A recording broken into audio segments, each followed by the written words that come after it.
All right, welcome to the Krueg Show, bright and early on a Saturday. Well, not Saturday, on Tuesday, I should say. Not that early. Yeah. 10:23 West Coast, 1:23 East Coast. Hope everybody's having a great January the 28th. John Lund's in the house. We're going to talk some Niners. We're going to talk some off-season. We're going to look back at the weekend that was playoff-wise. We may even talk about Jimmy Butler. What?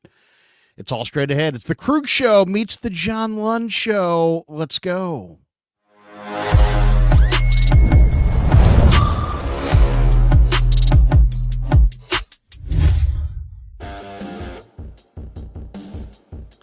All right, welcome Tuesday on the Krueg Show, brought to you by Pig and a Pickle, the best barbecue in all of Northern California. Check them out. They're in Emeryville.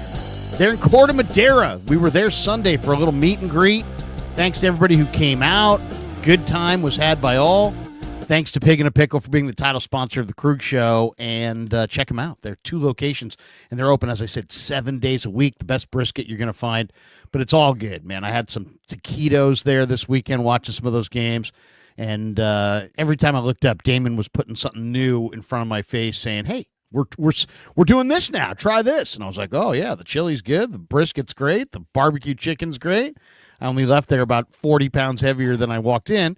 But it was incredible. And thanks to Pig and a Pickle for being the title sponsor of the Krueg Show. Thanks to Sharp Corner Sports Cards and Collectibles as well. They're at 205 Cypress Avenue in Pacific Grove, all on the Monterey Peninsula. My friend Anthony Catania is at 831-521-5264. And we are brought to you by BetUS, and we'll tell you more about BetUS right here over John's head. They got a lot going on, and we'll tell you a little bit about them in a bit. But John Lund's in the house, and we're going to talk some Niners. Johnny, good to see you, man. How are you? It is great to see you as well. I just finished up, and I'm excited to talk to you. And I told a bunch of folks to come on over, so hopefully we'll get a bunch of people in here. And like you said, I'm excited to talk Niners. I'm just kind of getting over the games over the weekend, and I'm probably like you. A lot of people are like referees and this, that, and the other. And I used my show this morning to basically, because these guys were hitting me up because I actually did a pro Kansas City, and I know both you and I were at those Super Bowls, and it's like, look, we're not loving that situation, but the reality is quit with the low-hanging fruit of the referees. And I basically just went through first half plays and just said, Buffalo could have done this, Buffalo could have stopped that, Kansas City did this. You had a chance, and look, I get it. I'm a conspiracy theorist to a certain point, but at some point, kind of like with the Warriors, and you just said, look, the Warriors are just good, Montana's just good, the Chiefs are just good. So do they get some help? Sure. Mahomes is a superstar, but at some point you have to beat them, and it's not a conspiracy theory. Why would the NFL want Kansas City to be the epicenter of the NFL? They would not. But anyway, low-hanging fruit is low-hanging fruit. There's the Taylor Swift crowd, and then there's they're going for the three-peat crowd. Maybe they're dreaming the dream of the major, the transcendent fan. Or the Super Bowl that becomes transcendent and gets all the casual fans. Who knows? I'll say this. I watched that game live. I watched it again last night, taped. Buffalo didn't come out ready to go. Josh Allen almost threw 3 picks in like the first series. I mean, they didn't come out buttoned down and ready to go. They also didn't have the right game plan. In a cold weather road game against Kansas City, in a game that was close throughout, Kansas City got the better breakdown. They had 35 runs, 26 passes, despite the fact they have Mahomes. But Josh Allen threw it 34 times, and they ran it 32 times. James Cook only touched it 13 times. He had 6.5 yards a carry. I mean, ride the hot hand. But at the end of the day, I can't really say, oh, Buffalo gagged or anything. Your leading receiver was Mac Hollins. Your second leading receiver is Khalil Shakir. That's not Jerry Rice. That's not Justin Jefferson. That's not Jamar Chase. So I just don't think Buffalo has good enough weapons. And then at the end of the day, I looked at Buffalo like 3 weeks ago, and I badly wanted to pick them. And I just looked at that defense, and I'm just like, no.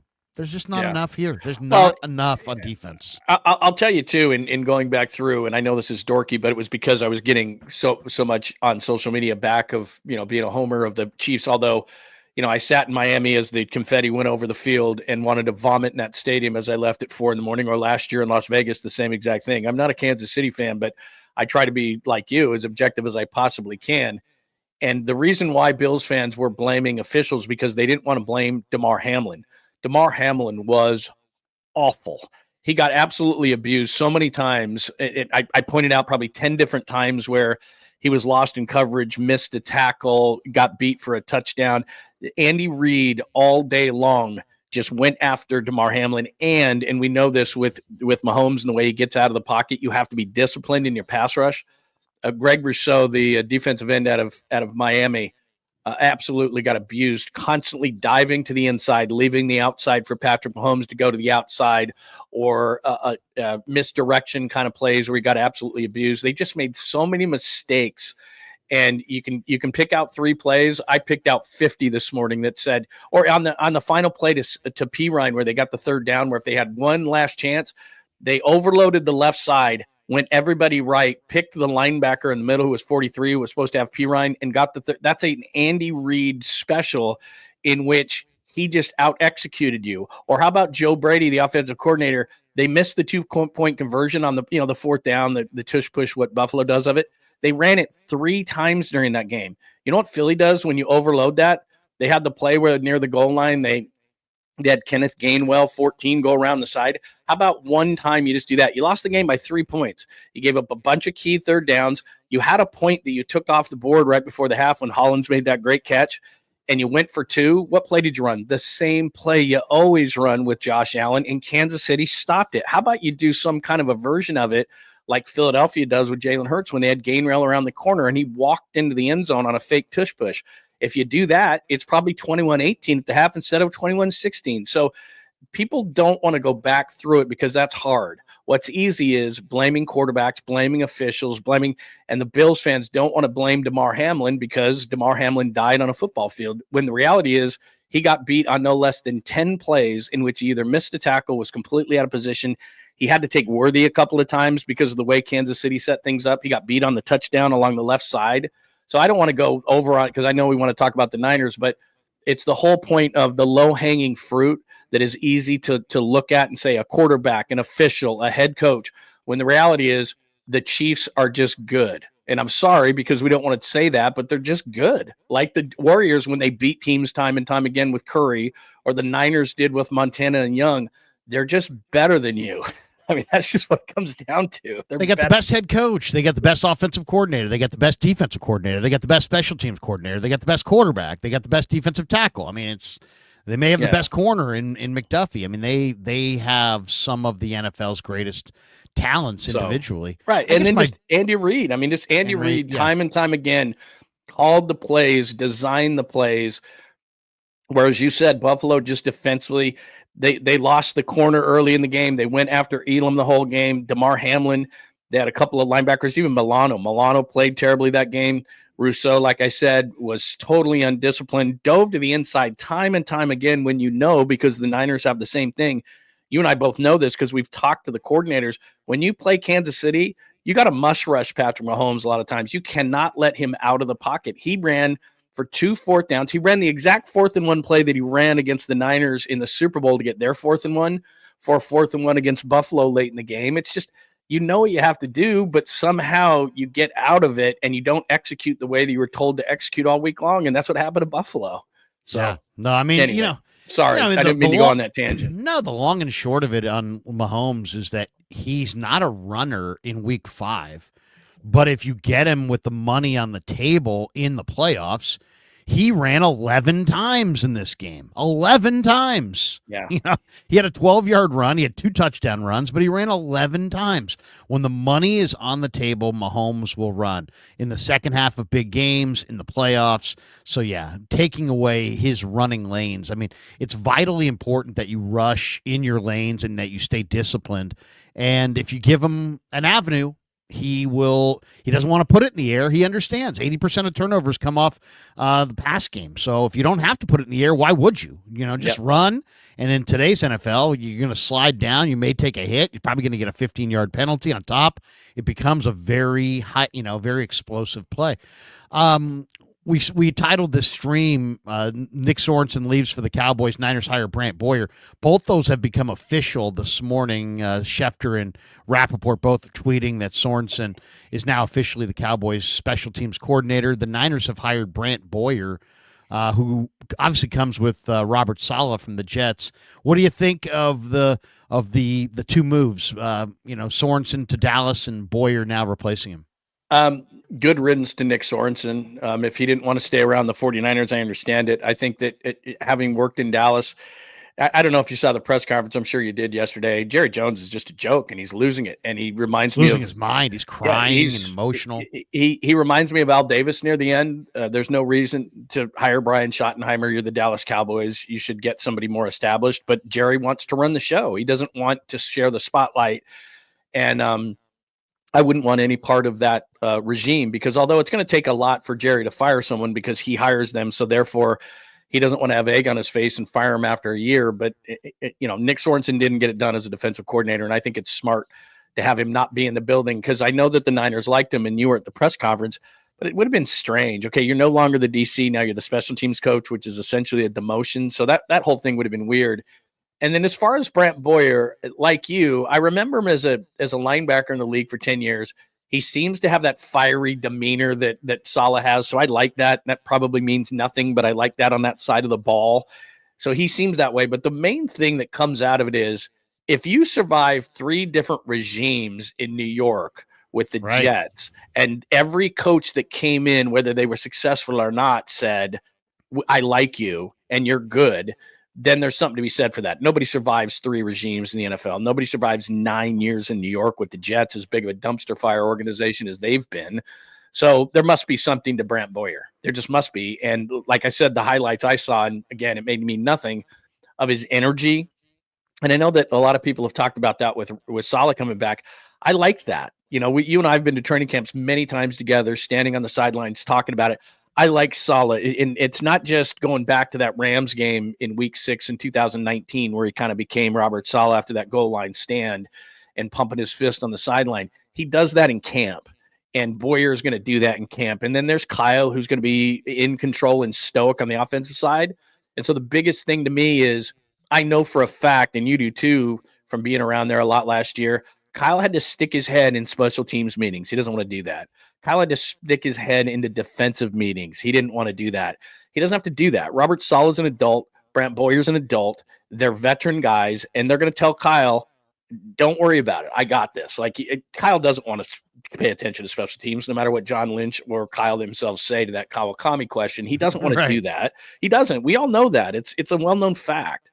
So then you go to the defensive side. He doesn't have to worry about it. Saleh's an adult. He'll get the most out of the defense. That's what you're supposed to do. He will not make the bad player great. He'll make the good player great, and he'll maximize the talent that they do have. So Kyle all of a sudden now is going to have Clay Kubiak as his offensive coordinator. He's still going to call plays. And then he has a defensive coordinator and a special teams guy that he trusts. I think it's going to make a massive difference. No, I think it's huge. One, go get a special teams coach that's had some success recently. They went with Brian Schneider. He had success, but it was quite a while ago. And then, it's like we can look at, I could show you a million stats that show that Boyer is competent. But to me, they're not as valuable as this. This is McAfee yesterday on his show. I'm going to play this cut because I think this is a good cut from McAfee. And we may have to erase it later. We'll see.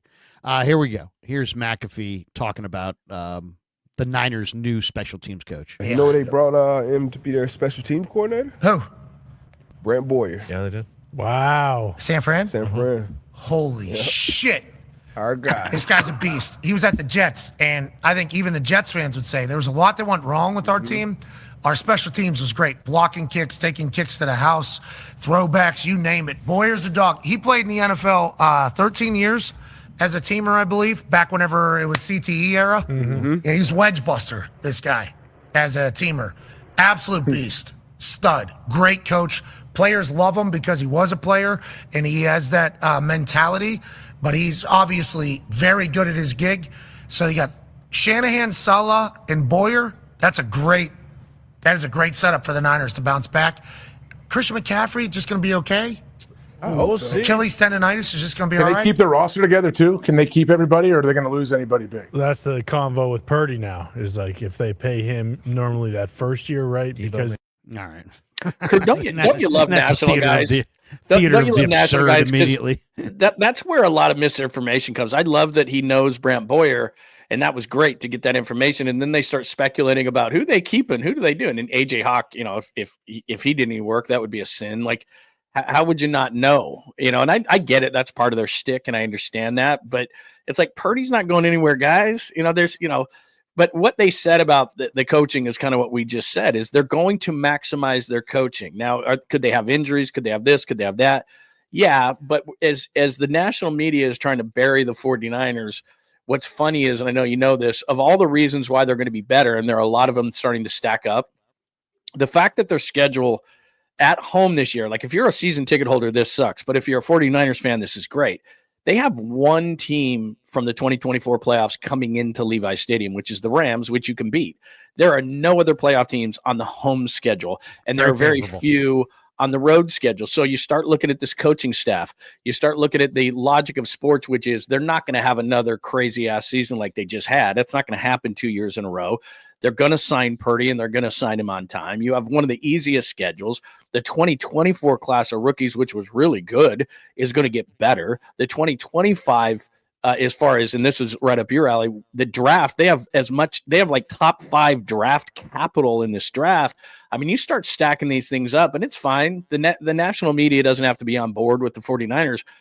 And on top of that, this is a good organization that deserves the benefit of the doubt. They're not going to have another year like that. So all of a sudden, and then the injuries, whether it's Ayuk or McCaffrey or Trent Williams or whomever, they're not going to have the injury issues they had a year ago. That just the sports gods, the football gods don't generally give you that 2 years in a row. So as I start to look at this and I hear McAfee say that about Boyer being a dog, it's starting to stack up. It really is. I mean, first of all, the fact that he was a wedge buster and this and that. I mean, so he's walked the walk. In the eyes of the players, he's walked the walk, right? So there's great credibility in that. But more than anything, the Niners just need to have somebody who's had recent success doing this, and this guy has. And if you take a look at the numbers, they all show that the Jets really did have a very good coordinator. And John, you made the most salient point, I think, which is, ultimately in a market like New York, they're constantly firing people and turning things over, and they don't keep you around through 3 regimes just because you're a pleasant guy to be around. You bring something to the table. And if you look, he spent 9 years with the Jets, 3 different regimes. His special teams units were tied for 2nd in total touchdowns, 2nd in block punts, 5th in special teams points scored, 5th in kickoff return average. They were both this year, they were 29th in special teams DVOA, but they used 5 different kickers. And if you look at their kick return and punt return units, they were both top 10. So you know what, he worked with Todd Bowles, he worked with Adam Gase.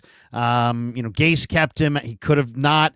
Worked with Saleh. He could have. Gase kept him. Saleh could have not. But they all decided to keep him. So there you go. And for McAfee to call the guy a beast and a dog in one soundbite, I mean, usually you get a beast or you're a dog, but you get a beast and a dog. I mean, it's a beastly dog. That's pretty good. I mean, you don't get beast and dog. I mean, usually it's one or the other. But there you go. And I like it. I like it. One, no more, when things are going well, don't just, the one thing with the 49ers, and I really believe this, they're too damn comfortable. Everybody's comfortable. Everybody's comfortable with one another. I don't like comfort. I like uncomfort. I think you achieve better when you have a little bit of friction. And I just don't think, especially in a sport like football, there's got to be that friction. It's like I'm sitting there in the middle of the year and I was losing my mind as I'm sitting in these press conferences, and it's like Sorensen's talking about Devondre Campbell. I love Campbell. He's a veteran. He's this. Shanahan's talking about Sorensen. I love Sorensen. Schneider, I love our special teams. Shanahan, I love Schneider. Forster, I love Brendel. Shanahan, I love Forster. I mean, enough. You guys have won 6 fucking games. My God. You know what I mean? Let's start improving. It's a gigantic love fest. Everybody loved everybody except you didn't beat anybody. So, I mean, it's just, I need to see them with a little bit more uncomfortable situation. I would have brought in a draft consultant because I think this draft is vitally important. They didn't do that. They're just going to give Lynch another run. Now, he had a great draft last year. Let's see if he can back it up. If he can't, it's going to be a long year. That's first and foremost. And as far as the rest of the thing, Brock Purdy is another one. I love Brock Purdy, but I know Brock Purdy, and I know Brock Purdy's personality. He needs to be competing. You're not going to be at an advantage if you just give him the keys to the car and never have anybody there. Brandon Allen and him are repped by the same agent. The whole thing's just a little too damn comfortable. Clear out Dobbs, clear out Brandon Allen. We'll get to some other names that they're talking about as a backup quarterback, but it's time for everybody to be a little uncomfortable. Like, Brock's got to know, hey, if I throw 3 terrible picks, I'm coming out of this game, and that guy's going in, and that guy might do well. You know what I mean? He never had that fear with Dobbs. He never had that fear with Allen or Mordecai. So I think you got to get a better number 2 quarterback competition.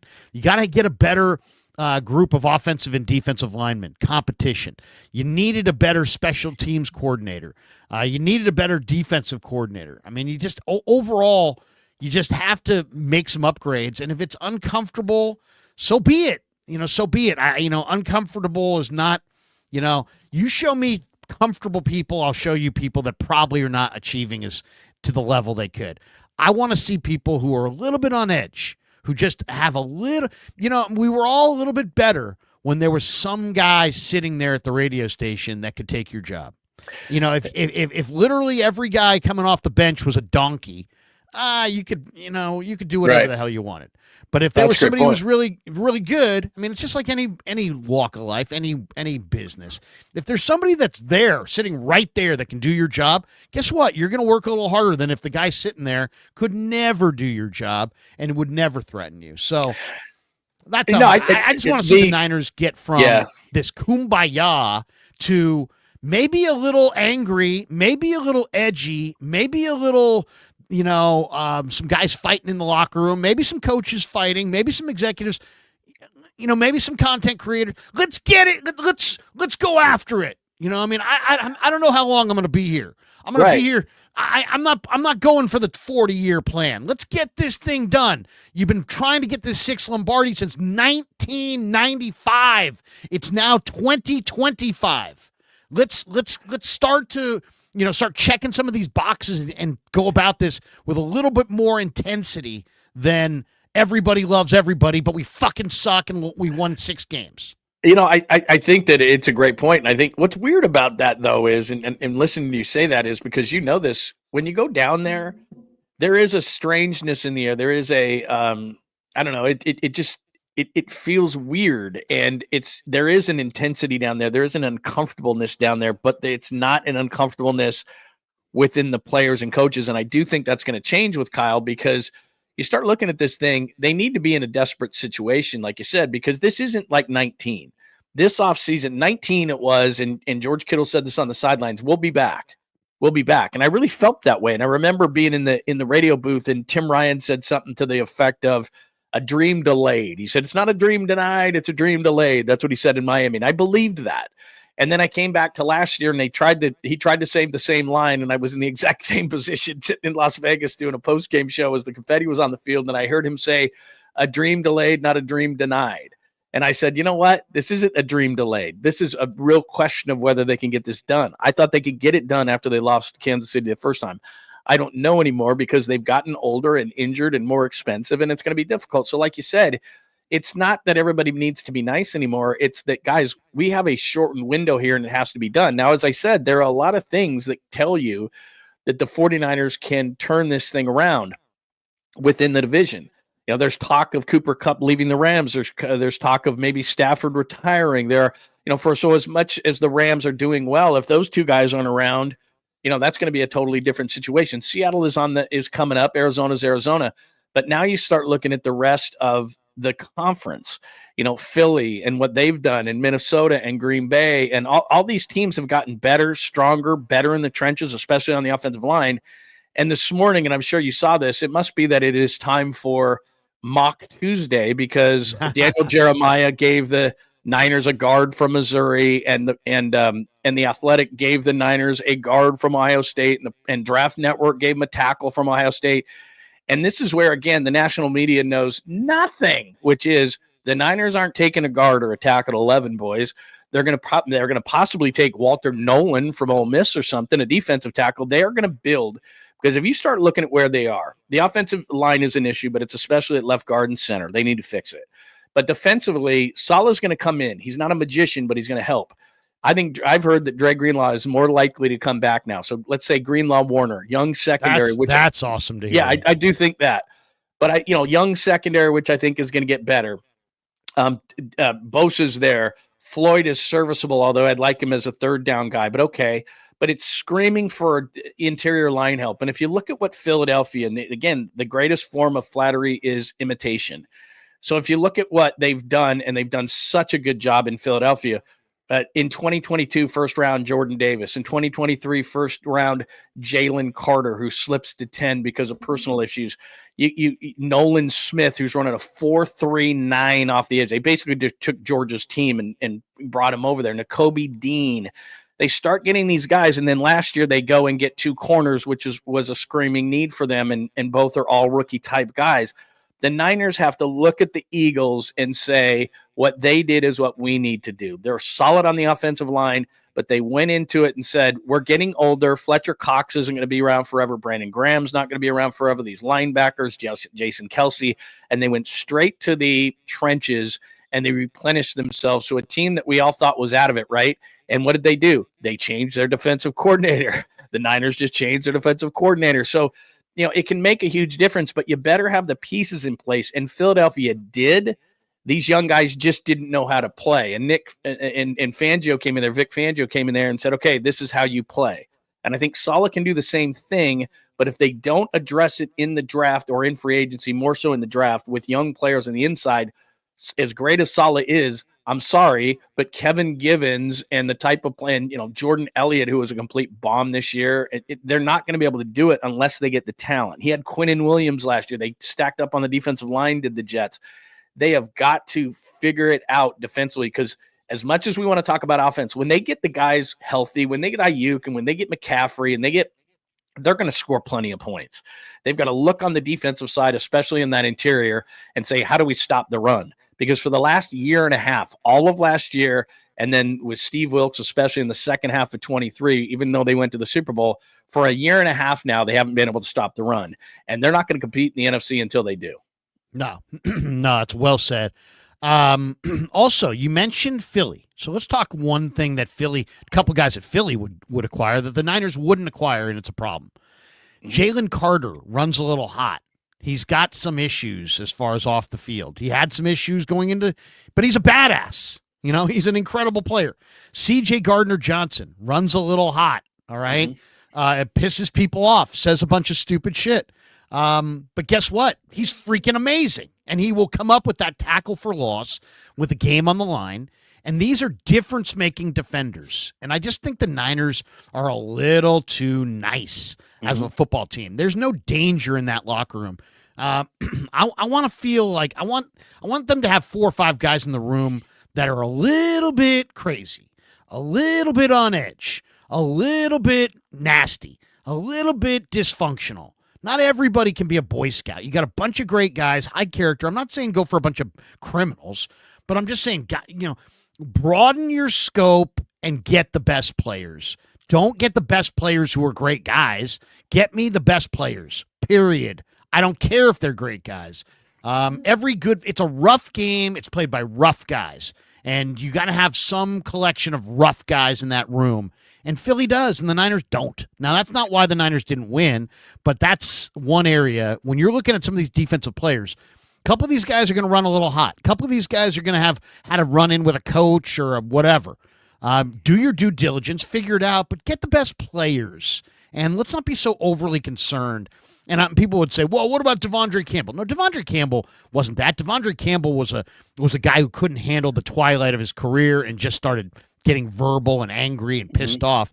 He's not a badass. He's just a guy who talked like a badass at the end because he was seeing his career flush down the toilet. Well, plus, remember, Krueg, as far as he was concerned, first of all, they were desperate because of the Dre Greenlaw situation, and he wasn't their first choice.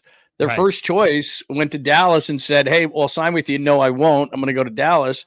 And then they were desperate and they brought in Campbell. He was never a good fit off the field. He was never a good fit on the field. And as you and I said a ton, I don't know what he could be thinking, because during the first half of the season, he played better at times in the second half. But in the first half of the season, all we saw was the back 59 Campbell or Campbell 59 constantly, because people were beating him and they were targeting him for the whole season. So to think, and he knew the deal coming in. We both know this. He walked in, the Niners told him, look, when Dre Greenlaw comes back, Dre Greenlaw is the starter. So then Dre Greenlaw comes back that game and only plays for a half, but plays, and then Devondre Campbell won't go back in the game. What are you new here? We told you what the deal was. You played terribly anyway. We gave you way too many opportunities only because D. Winters was running around for the first half of the year with like a chicken with his head cut off, didn't know where he was going, and Jalen Graham didn't play up to what he could do. So we gave you chances time and time again when you didn't even deserve them because we didn't have anywhere to go. And then finally our guy comes back and is healthy, and then he's only healthy for a half, so you're going to play anyway if you're not a dumbass, and then he refuses to go in a game. Like, that's what I'm talking about last season. Injuries happen, but the football guys usually give you a better, run. They're not going to do it 2 years in a row. Now, knock on wood if you're with me, Gruden, but I think that's going to happen. But then now you start going, okay, now we're not in a desperate situation with Dre, with Dre, hopefully. And I saw somebody saying that, Dre may not be the same. He might not be. But from what I've understood is that somebody has gotten to him to say, listen, Dre, you played half a game last year. You're not in line for a multi-year contract. You're 34 snaps on the year. Yeah. So you're going to have to do a prove it deal. That's what I've heard he would want to do. And it helps that Robert Saleh got the Niners job, because if Saleh gets the Lions DC job, if Saleh gets the Jacksonville head coaching job, if Saleh goes and works with Pete Carroll, who he used to work with in Seattle, there's that opportunity. Dre Greenlaw could potentially go to one of those teams, especially if you're as desperate as, say, the Raiders would have been for defense. He didn't go to any of those places. So nobody's going to give Dre Greenlaw a multi-year deal based, as you said, on 34 snaps. So they're going to get him back. He's going to be a year away from the Achilles. Even the time that we saw him, even though Dre wasn't Dre, when he and Hufanga were on the field there for the same time for a moment, the energy of the defense went, and you add Saleh to that, and the way that he's going to coach, that defense is going to be, again, hair on fire kind of a defense. They've got to add some pieces. I'm not saying they don't, but they have plenty of pieces to be a much better defensive team than they were last year. No doubt. All right, let's change topics here. We should tell people that we're brought to you by BetUS. Larry Krueger here with BetUS. You guys know I use BetUS as my official sports book, but did you know they also have an online casino? That's right. If you're into slots or live dealer games, you got to check it out. BetUS is everything from timeless classics to the hottest new slots, plus live dealer tables that bring the buzz of the casino straight to your home. Right now, BetUS is offering an amazing sign-up bonus, 200% up to $5,000, or if you're into crypto, a massive 250% bonus up to $5,000. That's free money to play with. So if you're ready to spin your way to some big jackpots, head over to BetUS, sign up, and claim your bonus. And thanks to BetUS for being a proud sponsor of the Krueg Show. Robert Saleh is the 49ers' new defensive coordinator. Shanahan said he was open to a regime switch or to a scheme switch, but I never got the vibe that he was. He wanted Saleh. He wanted Saleh because Saleh means that you can keep Chris Kasarik, your wide 9. Nick Bosa is your most valuable defensive player. He's far more comfortable in a 3-point than a 2-point stance. They wanted to keep the wide 9. They wanted to keep the 4-3. They wanted to keep Johnny Holland, Leonard Hankerson, Chris Kasarik. They liked some of the things they had going on that side of the ball. They didn't want to start new. So Saleh checked a lot of boxes, and it makes a lot of sense that he's here. What do you think? What did you think of the hire overall? And do you think there's a player or two? People are saying maybe DJ Reed, maybe Ashton Davis. I was thinking maybe Chaz Surratt or somebody like that. But is there somebody that you think maybe he could bring with him from the Jets?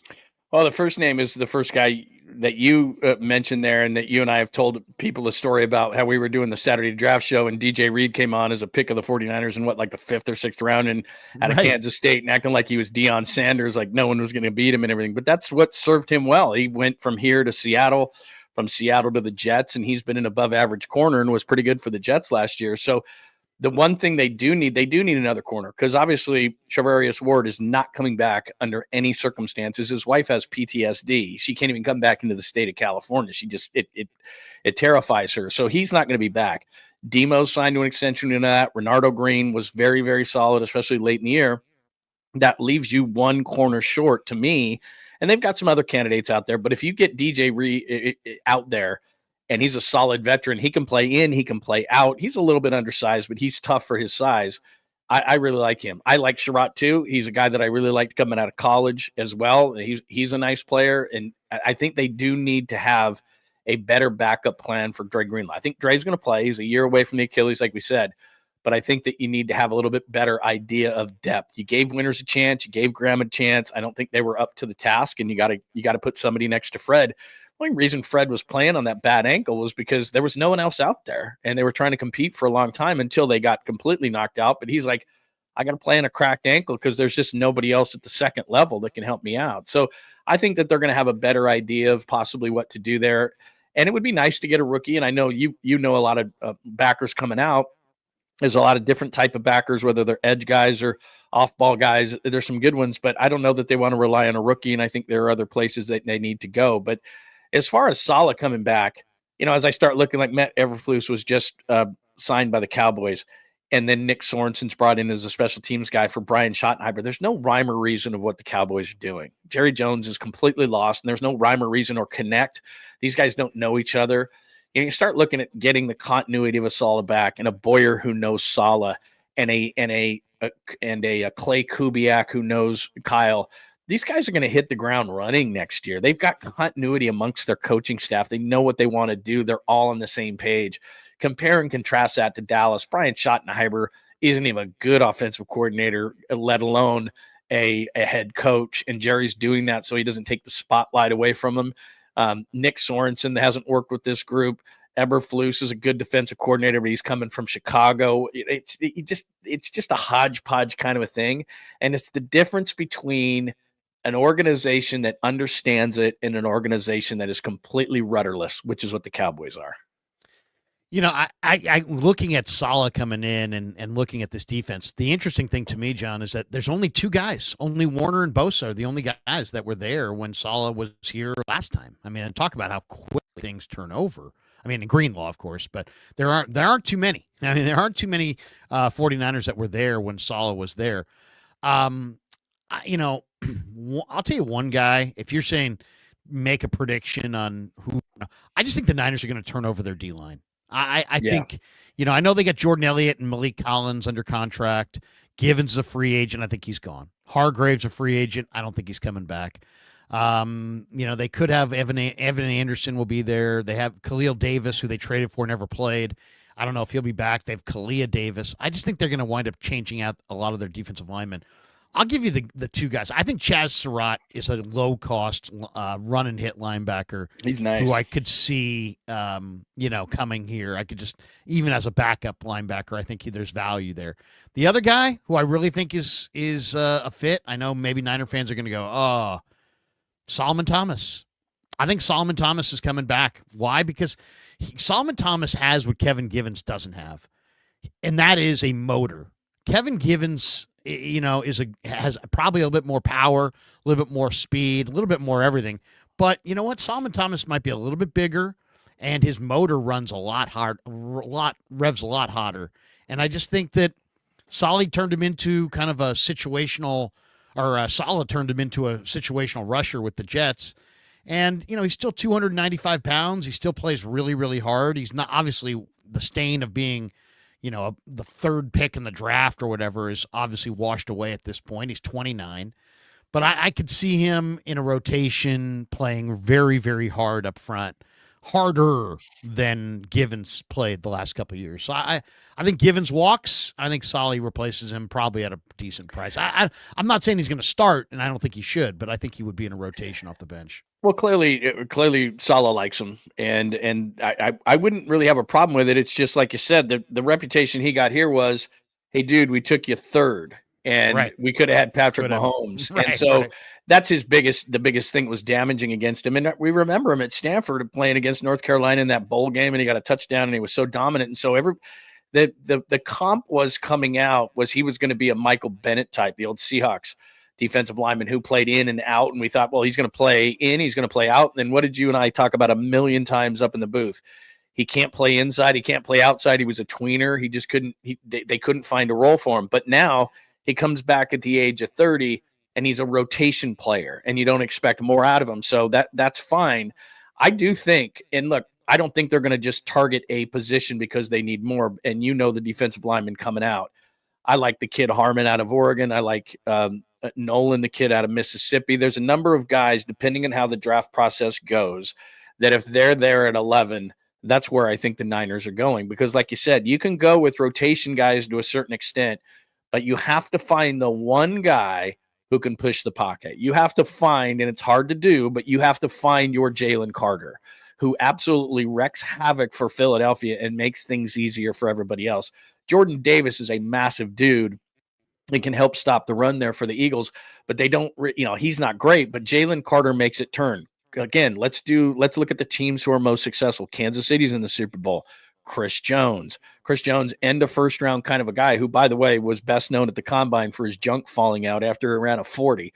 But then he's kind of outlived that because he's so good and has wrecked the Niners in 2 Super Bowls. But look at the rest of the guys on Kansas City's D line. Is anybody is anybody jumping out at, they're solid. I mean, Karlaftis is on the edge. Yeah, on the edge. But I'm just saying on the inside. Wharton, but they're solid guys. They had Colin Saunders a couple years ago. But they're solid. But what Jones does and what Carter does for the Eagles are interior defensive linemen that you have to make sure you account for.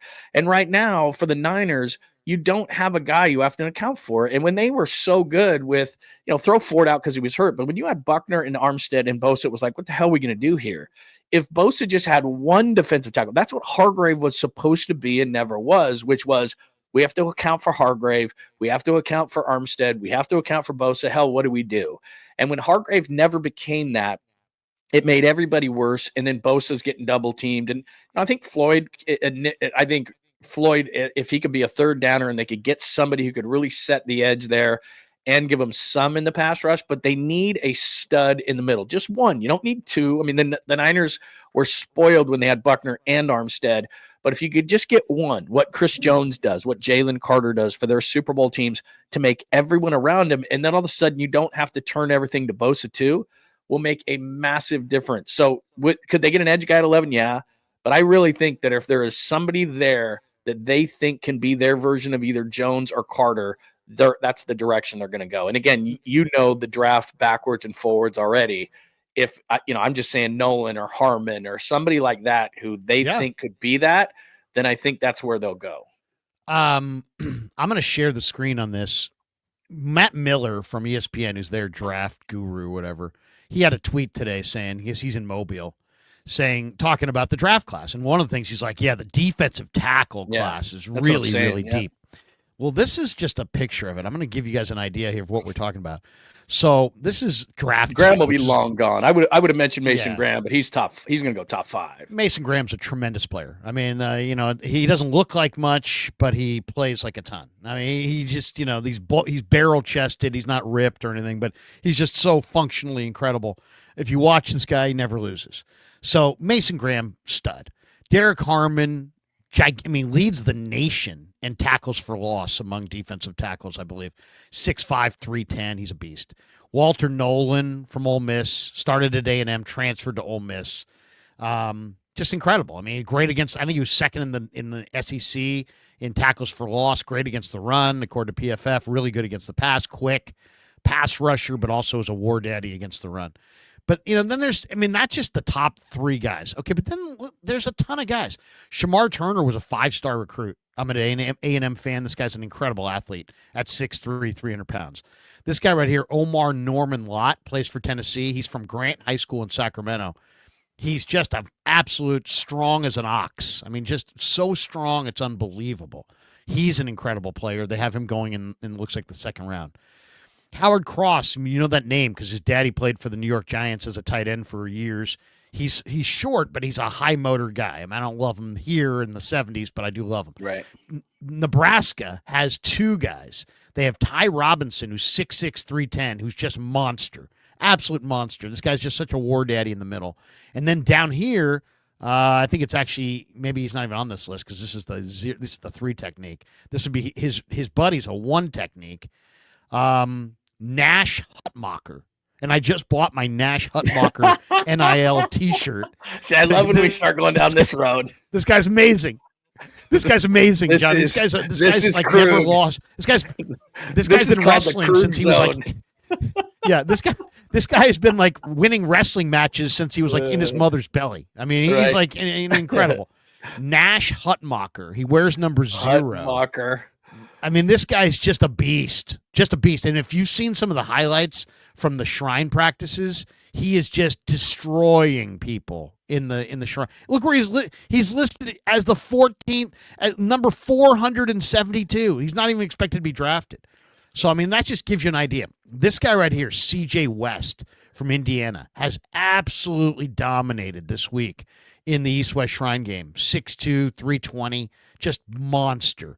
I was talking to Guy Haberman, who does tons of college football. Guy was like Jay Toya from UCLA, 6'2", 340. Said he's one of his favorite players he's seen all year. Jordan Phillips, the defensive tackle from Maryland, 6'3", 320. He's a former All-American wrestler. He's an incredible athlete. Great pick. Nazir Stackhouse from Georgia is a player. This Give guy me any Walker. of those top 3, by the way. If you want to run stuffer, any of those top 3. Look at Grant, this list. Williams, and Walker's a freak. He Deion didn't have Walker's as good of it last year. 360. His junior year, the dude, I don't have the number in front of me, but he had like 8 sacks his junior year. He fell off a little bit this year, but again, it's kind of, to your point is, and these guys are the stuffers. The second group that you're showing are the stuffers. But if you can get a Nolan and then later get another one of these guys as a stuffer next to him, that's what Philadelphia has done. They have the explosive guy in Jalen Carter, and then they have Jordan Davis, the guy who ties up all the blockers next to him. And that's what Philadelphia has gotten in the middle of their defense, is that Jordan Davis was a first-round pick. They don't have to. I would think either Nolan or, like I said, Mason Graham is going to be long gone. But getting one of those guys, or Harmon, and then putting him next to a guy who could be a stuffer later on, now you're cooking with gas, because you and I, we've discussed this many times, both on the shows and in the booth sitting together. The last year and a half, they haven't stopped the run. And if they accomplish something in this offseason, it has to be getting back to, you're not running on us anymore. And that was the big problem in them not getting off the field. The third downs, the red zones, the issues like that were mainly run-oriented. It's 3rd and 2. Can the Niners get a stop? No. It's 3rd and 1. Can they get a stop? No. It's 3rd and 3. Can they get a stop? No. It was time and time and time again. If you can't stop the run, your defense is going to struggle, because they're not going to, as you just pointed out earlier on the show, why throw when I can run? And the Niners, whether it was a wide zone or whatever the case may be, or short yardage situations, they could not get the key stops to get the defense off the field so the offense could play. And it happened, like I said, over the last year and a half. And I know injuries and everything like that, but last year, in terms of that, I get it, Hargrave. But Hargrave, even when he was healthy, wasn't good. He was a bomb. And so you go back to, Butler getting traded to Kinlaw, to Hargrave. Ever since that trade, they haven't been good, and it's time to rectify it. Yeah. And there's just all kinds of dudes. Just all kinds. TJ Sanders is a player. Thor Griffith is a player. Going further down the list, this kid from Toledo, Darius Alexander, is a monster. Simeon Barrow from Miami is a rotational player. Even down here, Baldy was talking about this guy from Rutgers the other day, Keontae Hamilton, very, very strong. J.J. Pegues, star. Chidozie Nwankwo from Colorado is 5'11", 290. He was an All-American wrestler. He's just a monster. And this guy, Ricky Barber from Central Florida, is an incredible pass rusher. He's listed at 477. There's only going to be like 265 picks. So I'm just saying there's a ton of defensive tackles in this draft. And the Niners have got to go get themselves one or two. And I think they will. I really do. I think that's going to be a focus.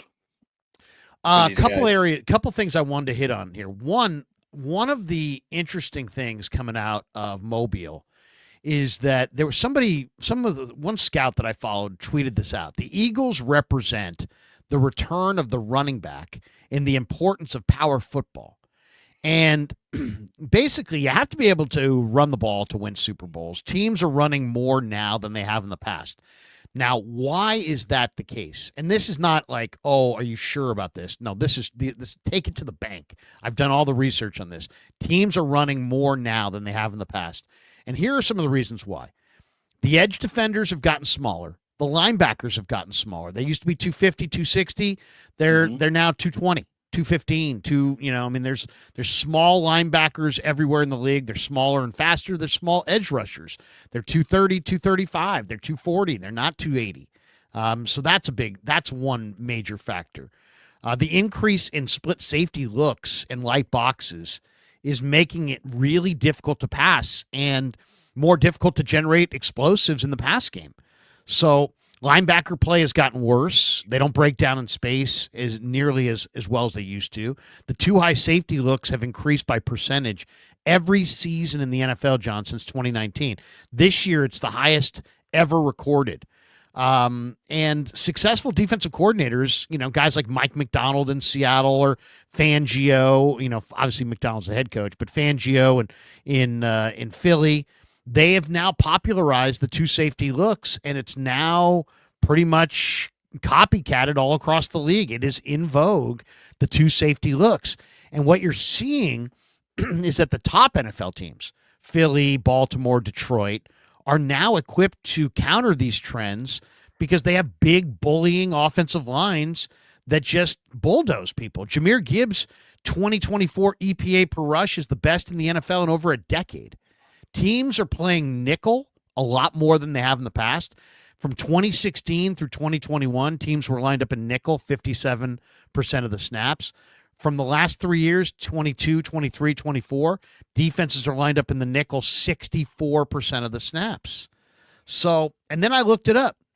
Up to this point, the winning team in the 12 NFL playoff games thus far are averaging 170.5 rushing yards per game. So if you want to win, you better be able to run the ball. And this is what the Eagles have brought back. The Eagles won. Look at the Niners and the Eagles. 2 years ago, the Niners, they get Christian McCaffrey. He has an amazing year, offensive player of the year. They ride it to the Super Bowl. This year, the Eagles get Saquon from the Giants. He's probably the offensive player of the year. They rode it to the Super Bowl. It's like you look at these teams, they're running the ball. The playoff winners are all, as I said, averaging 170. To average 170, that means a lot of these playoff winners are rushing for well over 200 yards in a game. So you got to be able to run the ball, and especially with everybody giving you they're going to neutralize the explosives and with the two high safeties, and they're just going to lock you down and make you run it. And if you can't run it, and the Niners cannot run when everybody knows they need to run. When they need a yard, they can't run. They can't pass when everybody knows they need to pass. They can't run when everybody knows they need to run. They have to constantly surprise the defense. And that's why everything's about first down. It's like if they get it done on first down, fine. If it gets to third down, they get to third and long, they don't even try to pass. They'll have a gun run and punt.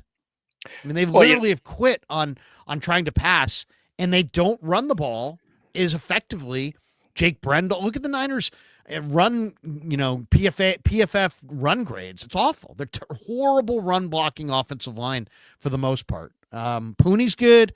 Trent's good. They need a new center. They need a new left guard. Sorry, Banks. They need a new right tackle.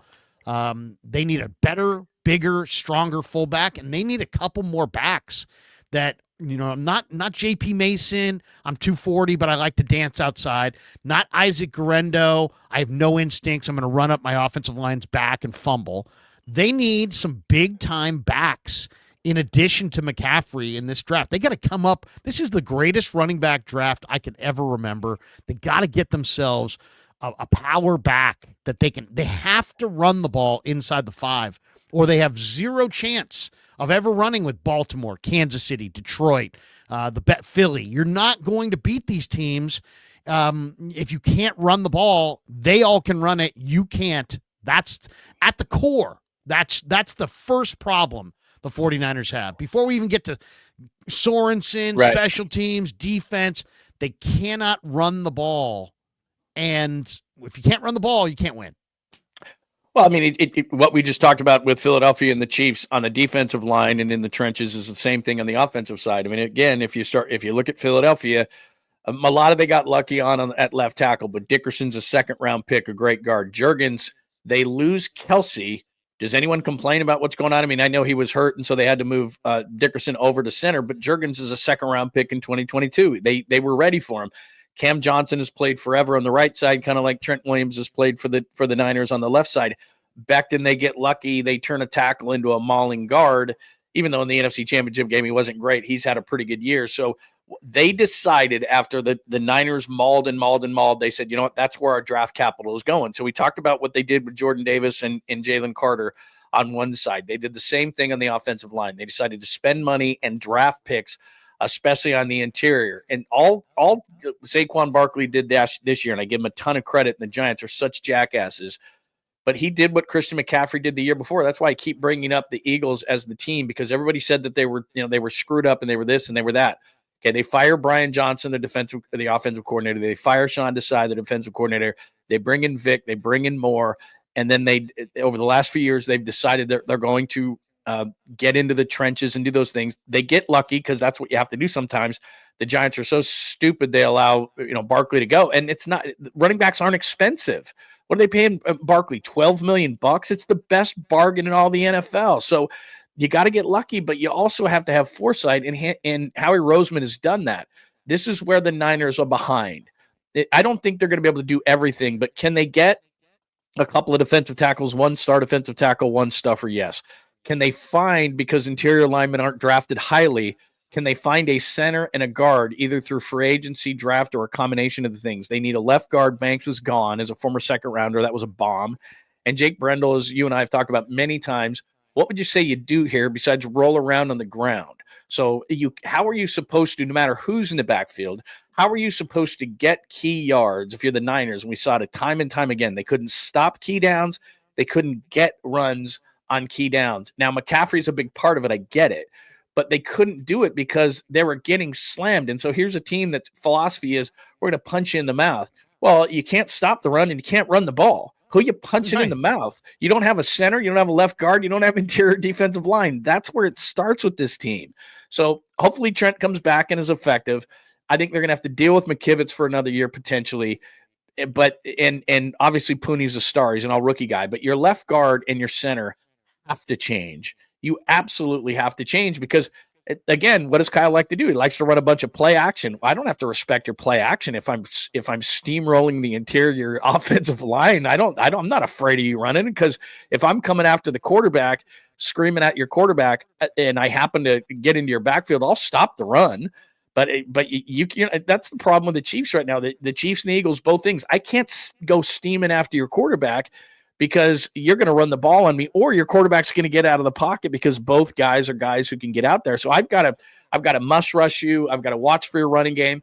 They don't have that fear with the 49ers as we sit here right now, but hopefully they can fix it. Well, I mean, and McCaffrey's great, but he's got an Achilles problem. Look at this group of running backs. This is. I was saying to Matt Miller the other day, this is the most amazing group of running backs I can remember. Ashton Gianti. Amazing. Amarion Hampton from Carolina. Amazing. If you saw this kid Scatabo for ASU, He's like Watched him all year just because my kid's there, and he's the real deal. He's like He a can catch better it, version too. of Juice. I mean, he could be your replacement for Juice. Dude, Travion Henderson. I'd take any of the guys out of Ohio State, but Yeah. the guy who I think is going to get drafted later than he's supposed to and become a star is Gordon from Oklahoma State. There Because he is. if he had come out as a junior, he would have probably been a second or a third round pick, maybe a late first. And Oklahoma State was terrible this year. They had terrible offensive line. They were He's a supposed to great be one player. of the top teams in the Big 12, and they fell on their face. And he had a season because he had no help. They had like an 8th-year quarterback, seriously, who was terrible. And so they just said, if we stop Gordon, we're going to stop everything. Teams did. And I mean, he was awesome as a junior. So Yeah, he's going to it's come great. out. And like you said, he's the 7th rated. Both those Ohio State backs are great, especially Judkins. What he did in the national title game. My God. Quinshon Judkins, who transferred from Ole Miss with the two-tone dreads. He's bad. He's a bad man. Awesome. Travion Henderson in the Texas game caught that pass before halftime and took it to the house. Devin Neal from Kansas, DJ Giddens from K-State. I mean, even way down That's here, a deep group. Raheem Sanders from South Carolina is a beast. Taj Brooks from Texas Tech is a bowling ball. I mean, he is awesome. I mean, he's looked great this week at the All-Star games. But even further down this list, if you watch Vatech football, this Bayshall Tootin is a beast. Further down the list here, you got guys like Mario Anderson. Now, he spit on a guy this year, which isn't good. But Mario Anderson is just a monster. You take a guy that spit on a guy? No, you're not worried about like a guy spitting on a guy. I don't like spitters. You don't like spitters? Necessarily. I don't like the alternative either. Yes, but there you go. But Mario Anderson's a hell of a player. I love Montrell Johnson from Florida. Amazing. This is the greatest name in the draft, Ulysses Bentley IV. But if you watch Ole Miss football, this guy did it for Lane Kiffin this year. Quentin Cooley, 5'7", 220 from Liberty, tackle breaking monster. This guy from Arizona is a burner. This Ja'Cory Krosky Merritt. Jalen White from Georgia Southern. Kyle Monangi. I don't see Kyle Monangi on this list, but he plays at Rutgers. He's amazing. Maybe he's going back to school. But, I mean, it is an amazing running back draft, and go get yourself one. Go get yourself maybe one, maybe and two. Traditionally, we know this, especially with Shanahan. I mean, obviously they pick up McCaffrey, but they can find running backs who can run in this system. You just have to make sure that they're a zone type of guy who can ride the wave and they understand what it's all about. But you don't have to draft running backs early. That's why, for example, I like Ashton Genty. He's a really nice player. Oh, yeah. But if, let's say I'm the Raiders and I'm desperate for a running back after their brilliant move of letting Josh Jacobs go to the Packers, because you don't have to pay backs anyway. So that was another dumb move, kind of like the Giants letting Saquon go to the Eagles. But you're not drafting Genty at 6. You're the Raiders. No. I know Pete Carroll wants to run the ball on top of anything now, but there are so many backs like you just showed. I can get a back in the 3rd or 4th round that's going to be every bit as good as Ashton Genty. He's a really nice player. It's not to downgrade him, but the value of the position, I'm not with that kind of a back class that you just showed. I'm not taking a guy like that at 6. No way. There's no way. No way. No way. There's just too many good and players. I love him. I mean, he's a great player. But Me I mean, too. you're going love to the guy, find. but I'm not taking him that high. No, I can't. Especially not this year. I mean, you could draft nobody and just get a back after the draft, and you'll be probably comparable. The Giants just picked up Barkley. The Packers just picked up Jacobs. No, the league doesn't value the position. And so, the Niners got McCaffrey. Now, that was a bunch of picks. I understand that. But if you're desperate for a back, you can get a back. The Niners are – I'm not saying this for the Niners because they're not going to take one early because Kyle doesn't do that.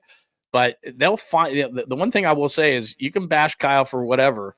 They find backs. They know who can run in the system. And so, therefore, like you said – I know that Mason is a restricted free agent. Maybe somebody offers him something. I like Garendo. I mean, he had that nice run in Seattle and all that. But like you said, you're in a Super Bowl window now.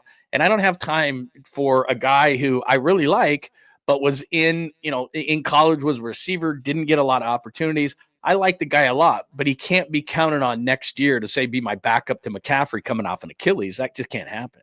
One of the rumors of the week that caught my eye, and I want to get your thoughts on it.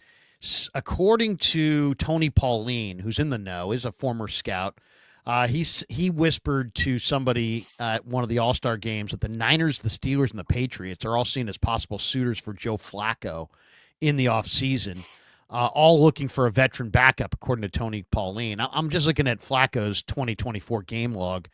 He had some good games. I mean, he threw for 330 against the New York Giants. He threw for 359 against Jacksonville. The guy had games where he threw 3 touchdowns. Jacksonville, he had 3 touchdowns and no interceptions. He had 2 touchdowns and no interceptions against Pittsburgh's good defense, and they beat Pittsburgh. So I don't know. I mean, I mentioned before that Brandon Allen, his agent is Kyle Strongen, who's the same agent for Brock Purdy. And, I think it's probably pretty comfortable to have them both with San Francisco. But you know what? I think the Niners actually need to upgrade there. I don't think you can go with Brandon Allen. I think you got to have somebody who is going to – that you can win with if Brock goes down. And the one thing about Flacco, he's got one of the greatest arms that ever was. It's right there with the greatest arms. Bradshaw. I mean, it's whoever the greatest arm is in the history of the game. I mean, this Joe Flacco's arm is almost as good, if not better. He's not old. Or I shouldn't say he's not old. He's 40. He is old. Just turned 40, yeah. Yeah. But, he's played well this year. I mean, it's not like he's, and he's a pocket passer. He's not going to run it all. 12 touchdowns, 7 picks. He completed 65%.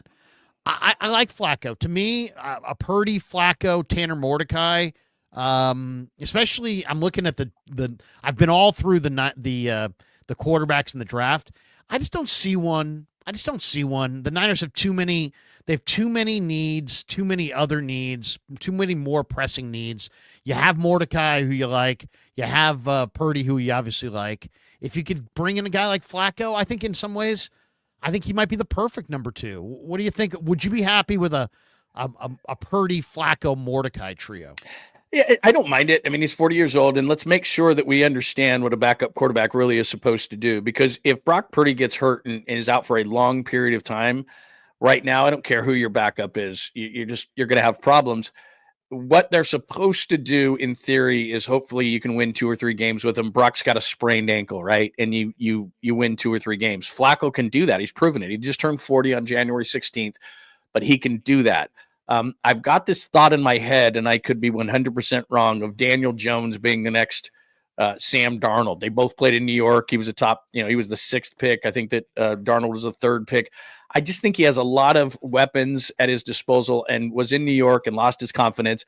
And I would love it if Kyle could, like Darnold, kind of rehab him, because that's kind of the hot thing. And you and I have discussed this, the Sam Darnold, the Geno Smith, the Baker Mayfield. I think Daniel Jones might be the next on that list. I could be wrong. I would love it if he rehab, because he could win you multiple games. He's a guy who's got some athletic ability. I like that idea, but if you can't get that done, and I don't know if there's any connection at all, but if I'm Daniel Jones, I'm thinking, okay, well, he rehabbed Sam Darnold. I just watched it because he went to Minnesota after he went to New York. I'm going to go with Kyle Shanahan. I think that Kyle Shanahan, no matter what anybody says about him, people are going to want to play for him in this system and kind of rehab their career. So I would love to see that. Having said that, if they sign Joe Flacco tomorrow as the backup, he's a million times better than Brandon Allen. I didn't understand he was the backup to Joe Flacco. Great. Did he learn through osmosis to be even where? Like, I don't care who you're the backup. What does that matter? Like, I kept hearing that people kept telling me he was the backup to Flacco. Like, for some reason, that's going to make him better. I don't care. He stunk. And then, from there, it was like Dobbs was better. Like, I saw Dobbs actually play in games and be effective against the 49ers. And he can run. I didn't understand the infatuation with Brandon Allen. So if I can get a guy who's won Super Bowls and is not going to, at the expense of the Niners, and is not going to cower in a situation and panic. Yeah. It's like, what has Brandon Allen ever done? I mean, he gets a start last year, and he was a deer in headlights. Like, maybe Flacco's not going to win the game, but he's not going to be like, oh my God, I'm playing, the Panthers at Levi's Stadium. I'm overwhelmed. Right. Allen was overwhelmed. It was like, who is this guy? Not strong enough in the pocket to hold onto the ball. He was ridiculous. It was like, dude, just play ball. No, but I backed up Joe Burrow. Well, you didn't learn anything, clearly. Right. Can we get Joe? I mean, I like Brandon Yeah, Allen. He's a good guy, but he's a third. He's a third quarterback. He's not a So, second quarterback. You and I have discussed. I mean, whoever the second time or the backup is a certain thing, and then I know you like Mordecai, and you would know more about him than I would. So if you like him, I trust you. But I also wouldn't mind. There's a boatload of backup quarterbacks as we get. To me, who at some point are going to be solid backup quarterbacks or fringe starters in like your Riley Leonards and so forth. You and I have discussed them. And, there's a bunch of those guys after the top two, which I don't trust either of those guys. I'd take Ward over Sanders because I don't want to be in the Sanders business. But after those two guys, beauty is going to be in the eye of the beholder. And I don't know if we'll see a quarterback off the board till like maybe the third year. Is Quinn Ewers coming out? That's a mistake. Yeah, he's. But I think he is coming up. But also, a so lot of people say that Jalen Milroe. But did you see what Milroe yesterday? Milroe's hand. Milroe's hand is 8 6/8. So I saw the picture with his shirt off, and it was like, oh my God, he looks like the Incredible Hulk. That's great, man. I mean, that's just great. I watched him at Alabama, and he was really inconsistent. So, I mean, probably Milroe will get taken in the second round, overdrafted. I think he's more of a third plus guy. But there's a number of guys, and again, you know him better than I do. Led by Leonard and even Will Howard of Ohio State, and a number of guys who are kind of in that mold, who I think if you gave him a couple of years could be backups in this league. And I'm with you. Give me a veteran, whomever that is, and then give me a young guy to put, to develop under Kyle, and let's go from there. Because you're not going to have a situation where, and I'm bringing up Trey Lance, but the year they had Lance and then Jimmy and then Brock, I mean, that was like wow, except for Trey. But you had a trio of quarterbacks there that was like that's pretty good outside of Trey. You can bring Trey back, but Trey's a free agent.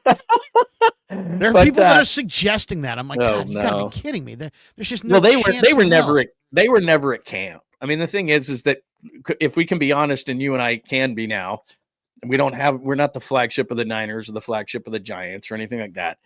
People who were not at camp during the Trey years, I mean, seriously, it was like Nuke Lelouch. It was like, the bowl is going to get hit in the head if he doesn't have his head on a swivel. People don't understand. The Niners are being nice, and because we have a nice media here, the media was being nice.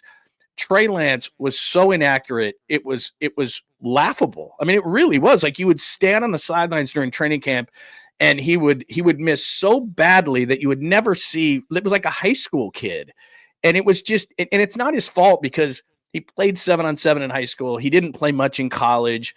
I don't know what the hell Kyle was thinking, but he doesn't have anywhere to develop. They don't have a true minor league system. It's weird how the offseason works, and you can't be around the team enough.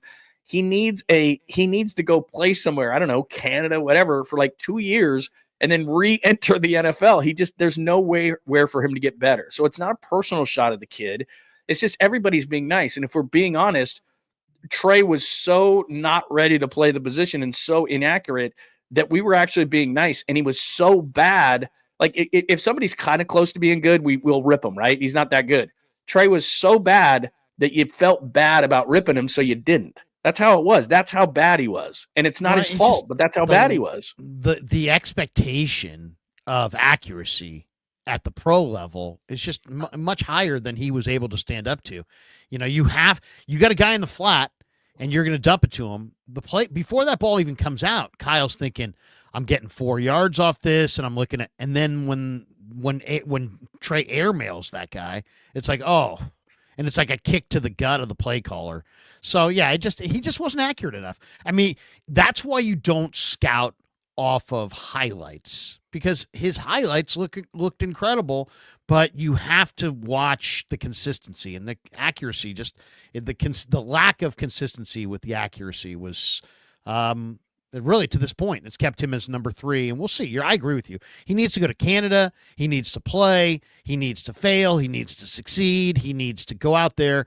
I really believe that Trey Lance, and I've said this for a lot of years, that Trey Lance is going to figure it out, because I really believe that you can figure it out. If you want it enough and you're willing to put in the time, you will figure it out. It's difficult, but it's not total impossible. It's like, it took Vinny Testaverde a long time. It took Alex Smith 8 years. Alex Smith was a product of the 2005 draft. He didn't get it right till Harbaugh showed up in 2012.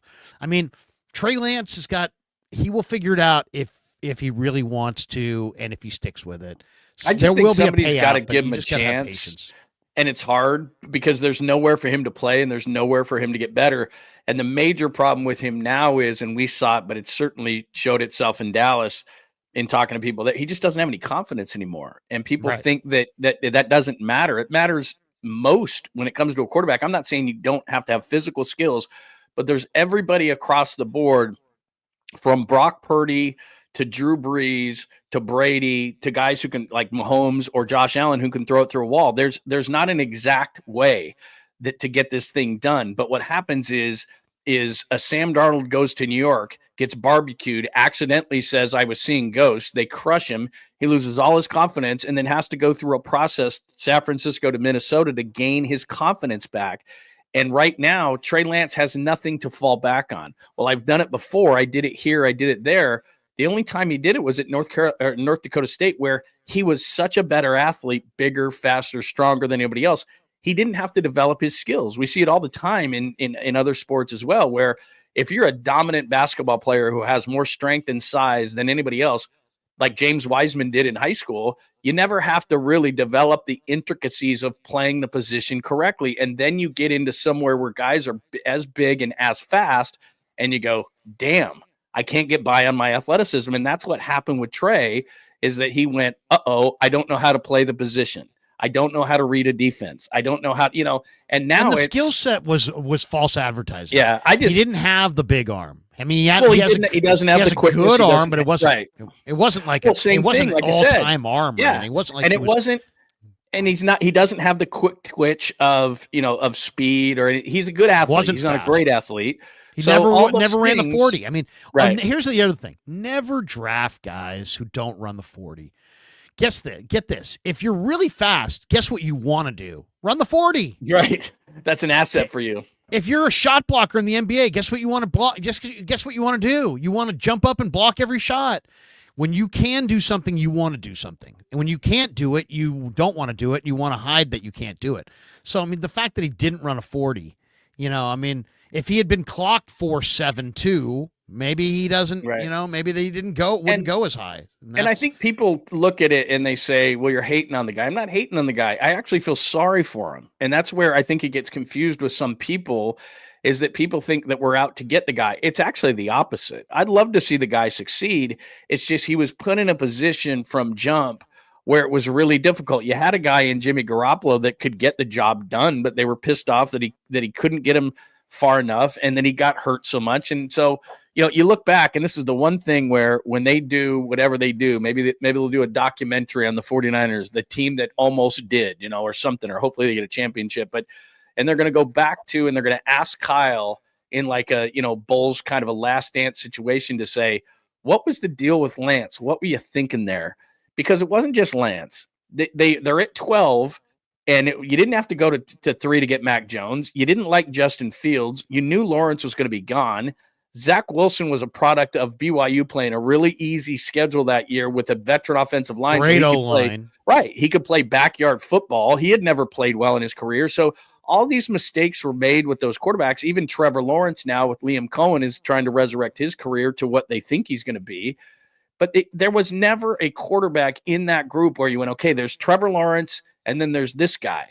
They all were. Wilson was a question. Lance was a question. Fields was a question. Jones was a question. He had only done it 1 year at Alabama.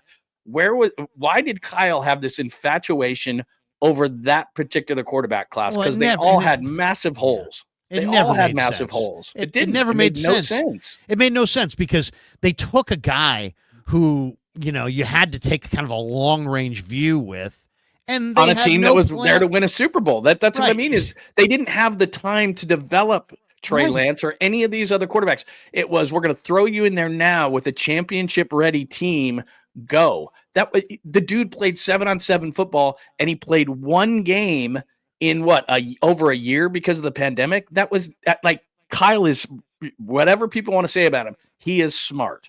And for him to take that big of a swing and a risk at that particular point when they were in a Super Bowl window will always be, no matter what they do in the rest of his tenure as 49ers head coach, it will always be the biggest head scratcher ever that nobody yet has gotten an answer to. Does Kyle Shanahan even want to develop a young quarterback and take the lumps and go through all the bumps and bruises and the pain? Does he want to do that? His dad didn't. His dad had Steve Young and John Elway. His Well, dad, and he doesn't. and then in RG3, how did that work out? I mean, it didn't work out well. Plus, what does Kyle want out of a quarterback? He wants what Brock is. I call a play. I'm the offensive genius. This is how it should be executed. Go through the reads. Boom, boom, boom. Hit the right guy. Don't turn it over. Trey Lance is high risk, high reward. I'm going off script. Like, that's what he always was. Even though he didn't show much in college, that's what he was. He wasn't 1, 2, 3, hit the back foot throw. He never was that. So I will always scratch my head to say, that's not the quarterback you ever wanted. It's they didn't scout Mahomes. They didn't scout Deshaun Watson because they didn't think, that was the kind of quarterback he wanted. And yet 2 years later, he's taking the ultimate risk on this kid in a Super Bowl window. And you're going, I will never know. I will never know why he thought that would be a good idea for what he likes to do. I know. I wonder if somebody internally, if the decision got so big and non-football people started having their say. I kind of do believe that maybe Kyle either wanted Zach Wilson or Mac Jones, and the way it all shook down, he got Trey Lance, and I guess I don't know if it would have mattered because Mac Jones, I think Mac Jones actually would have played probably better than Jimmy with the Niners. But then he's kind of fallen apart, and I kind of wonder about his work ethic and his ethics overall. God, everybody hates him. I don't know anything about it, but everybody who's around that guy hates him. And Kyle and Zach Wilson, I think is going to be good eventually. I really do, because I think there's too much talent there. But you know what? If you talk to a quarterback, this is something that I think everybody needs to learn. When a quarterback never plays in a muddy pocket, and then he jumps into the NFL and he never plays in a pocket that's not muddied, it's disconcerting. And that's what happened to Zach Wilson. You literally could have parked my Chevy Tahoe between Zach Wilson and the defensive line at BYU. I know. Nobody ever got near him. He never was in a muddy pocket. He always was in wide open pocket. And you get to the NFL and bad offensive line, suddenly you got defenders all around you. And some guys that really bothers, and other guys are not bothered by it. It does not bother Brock Purdy. It did not bother Tom Brady. It bothered Gio Carmazzi. It's bothering Zach Wilson. Now he's going to make the adjustments, and eventually he's going to get it right. But I think that's what we're looking at. Kyle McKieran says, Larry, because it all goes back to what you said the other day, the Chiefs have left a wake of destruction across the league with irrational decisions. There's no head scratching there. Yeah, Jeff Howe wrote a great piece in the Athletic about this, about how, not only did the Patriots win, but they also kind of made teams take all these chances they normally wouldn't take. Point. And not only did the Chiefs win, they kind of get that vibe that, man, you can't do it with what you got. And the Niners took a big risk with Trey Lance, bombed. Look at Cleveland. They took a gigantic risk. They got rid of Baker Mayfield and traded for Deshaun Watson, set their franchise back a decade. God. So there's a lot of the bad decisions, the resets. So we'll fire all our coordinators. Okay, but now you got to start over, and there's pain involved with that. So couple last thoughts before we get out of here. One is I want to share the screen on this. BetUS has the odds on the 49ers first-round pick at 11. And they have Shamar Stewart at plus 175. They have Jalen Walker at plus 250. Abdul Carter, who's not going to be there, at plus 300. He might be the first pick. If I was Tennessee, I don't love either of those quarterbacks. I'd take Abdul Carter. I think he's awesome. Only 230, but he's pretty awesome. Mikael Williams, is maybe the best body. He probably looks like the best prospect. I mean, if you just saw him, maybe you'd be like, whoa, look at that guy. That guy's just ridiculously ripped. He makes me a little nervous, I got to be honest. And then James Pierce from Tennessee was a 5-star blue chipper who's great at Tennessee. He's another edge rusher. So you got 3 edge rushers, really 4 edge rushers, because Jalen Walker is more of a stack backer. He played edge rush at Georgia, but I think he's a stack backer in the NFL. I'll say this, man. I'm an A&M fan. I love Shamar Stewart. I think Shamar Stewart Doesn't he have an injury? This morning it came across that he had to pull out of the Senior Bowl. I think there's some sort of an injury there that he's got to get looked at. He played all season with it, but he's got something going on. I don't know what it is, but I'll say this: this guy is big and it's fast. A stress fracture. It's a stress fracture in his foot. Yeah, well, that would make me not want to draft him in the first round for sure. But I mean, Jimmy Ward had that, and Jimmy Ward had a hell of a career. But I mean, of this list, I'll tell you, I don't think Abdul Carter's going to be there. I don't know that I would take an edge rusher that early with Mikael Williams, James Pierce. But if I could trade down, I would take Shamar Stewart and Jalen Walker. You know, if the Niners really want to add speed to their defense, this might be the guy to add. I mean, he's an edge rusher at Georgia, but he's more like a Devin White inside backer. He's more of a stacked backer who's got blitzing capability with tons of speed than he is an edge rusher per se. He's really more built like a stacked linebacker, but I think Jalen Walker is a star, man. I mean, look at what the guy for Philly is doing now who's hurt from Georgia, the linebacker, what was his name? The guy who just got hurt a couple weeks ago and is out for the year. I know who you're talking. For Georgia, Nakobe Dean. Nakobe Dean. Jalen Walker is much better athlete than Jacoby Dean or Nakobe Dean. Nakobe Dean is now emerging though as a really good football player. He's more of a leader type and that's one of the reasons they drafted him where they did is that he's a really solid player, but he's a really solid person, and they wanted to get that kind of a guy. Like you said, Walker's more of a swing for the fences kind of a guy. Yeah. So, but I love Jalen Walker. I mean, if you can get Jalen Walker, I wouldn't mind starting my. I don't mind any of those guys, and I think they're right because the one thing, and I was talking about this morning, it was mock draft Tuesday, and I love Daniel Jeremiah and the guys from The Athletic know what they're talking about, but they all gave the Niners interior offensive linemen, and they're just not going to do that. I mean, you got to know the organization, and I know you do. Yeah. Chris Forrester's there, and Chris Forrester's pounding the table to say, I can get you, guys in the second, third, fourth round, and he did nail it last year with Pooney at right guard. They're going to have to nail it at center and guard. I don't love rookie centers unless you're talking about, a guy like Creed Humphrey with Kansas City or Linderbaum who went to Baltimore. They got to be really elite to take there because they're going to be the leader. I'll show you the guy that I love here. I just did a tweet on this today. This is Montana State's guard. I read a piece on him. Yeah, he's interesting. He's actually going to play center in the NFL, but he played right tackle in college. Here he is, though. Look at the strength and the footwork and just how balanced this guy is. This guy no false steps. He's really nice. I mean, he's really strong. I think he's a really good player.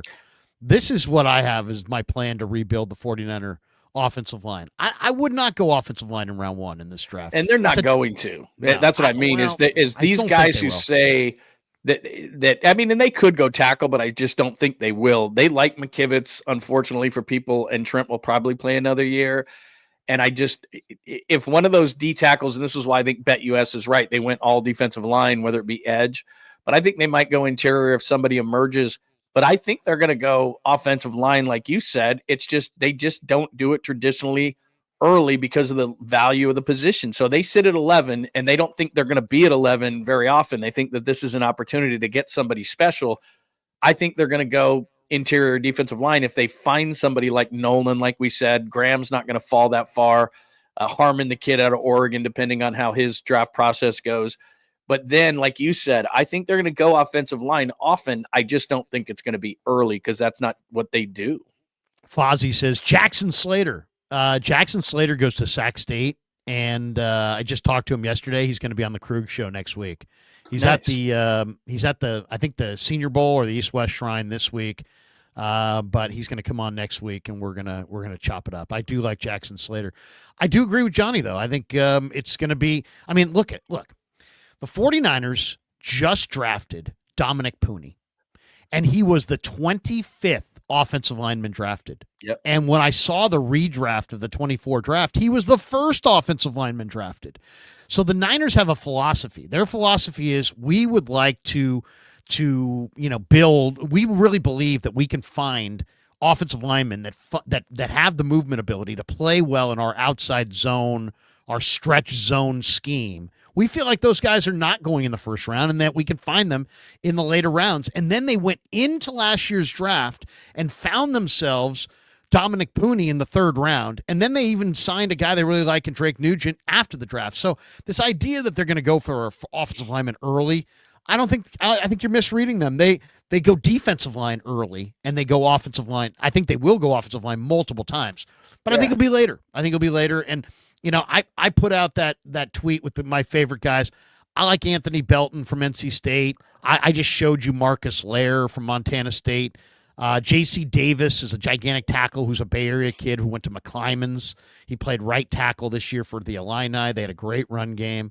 Jackson Slater is a guard from Sac State, round 7.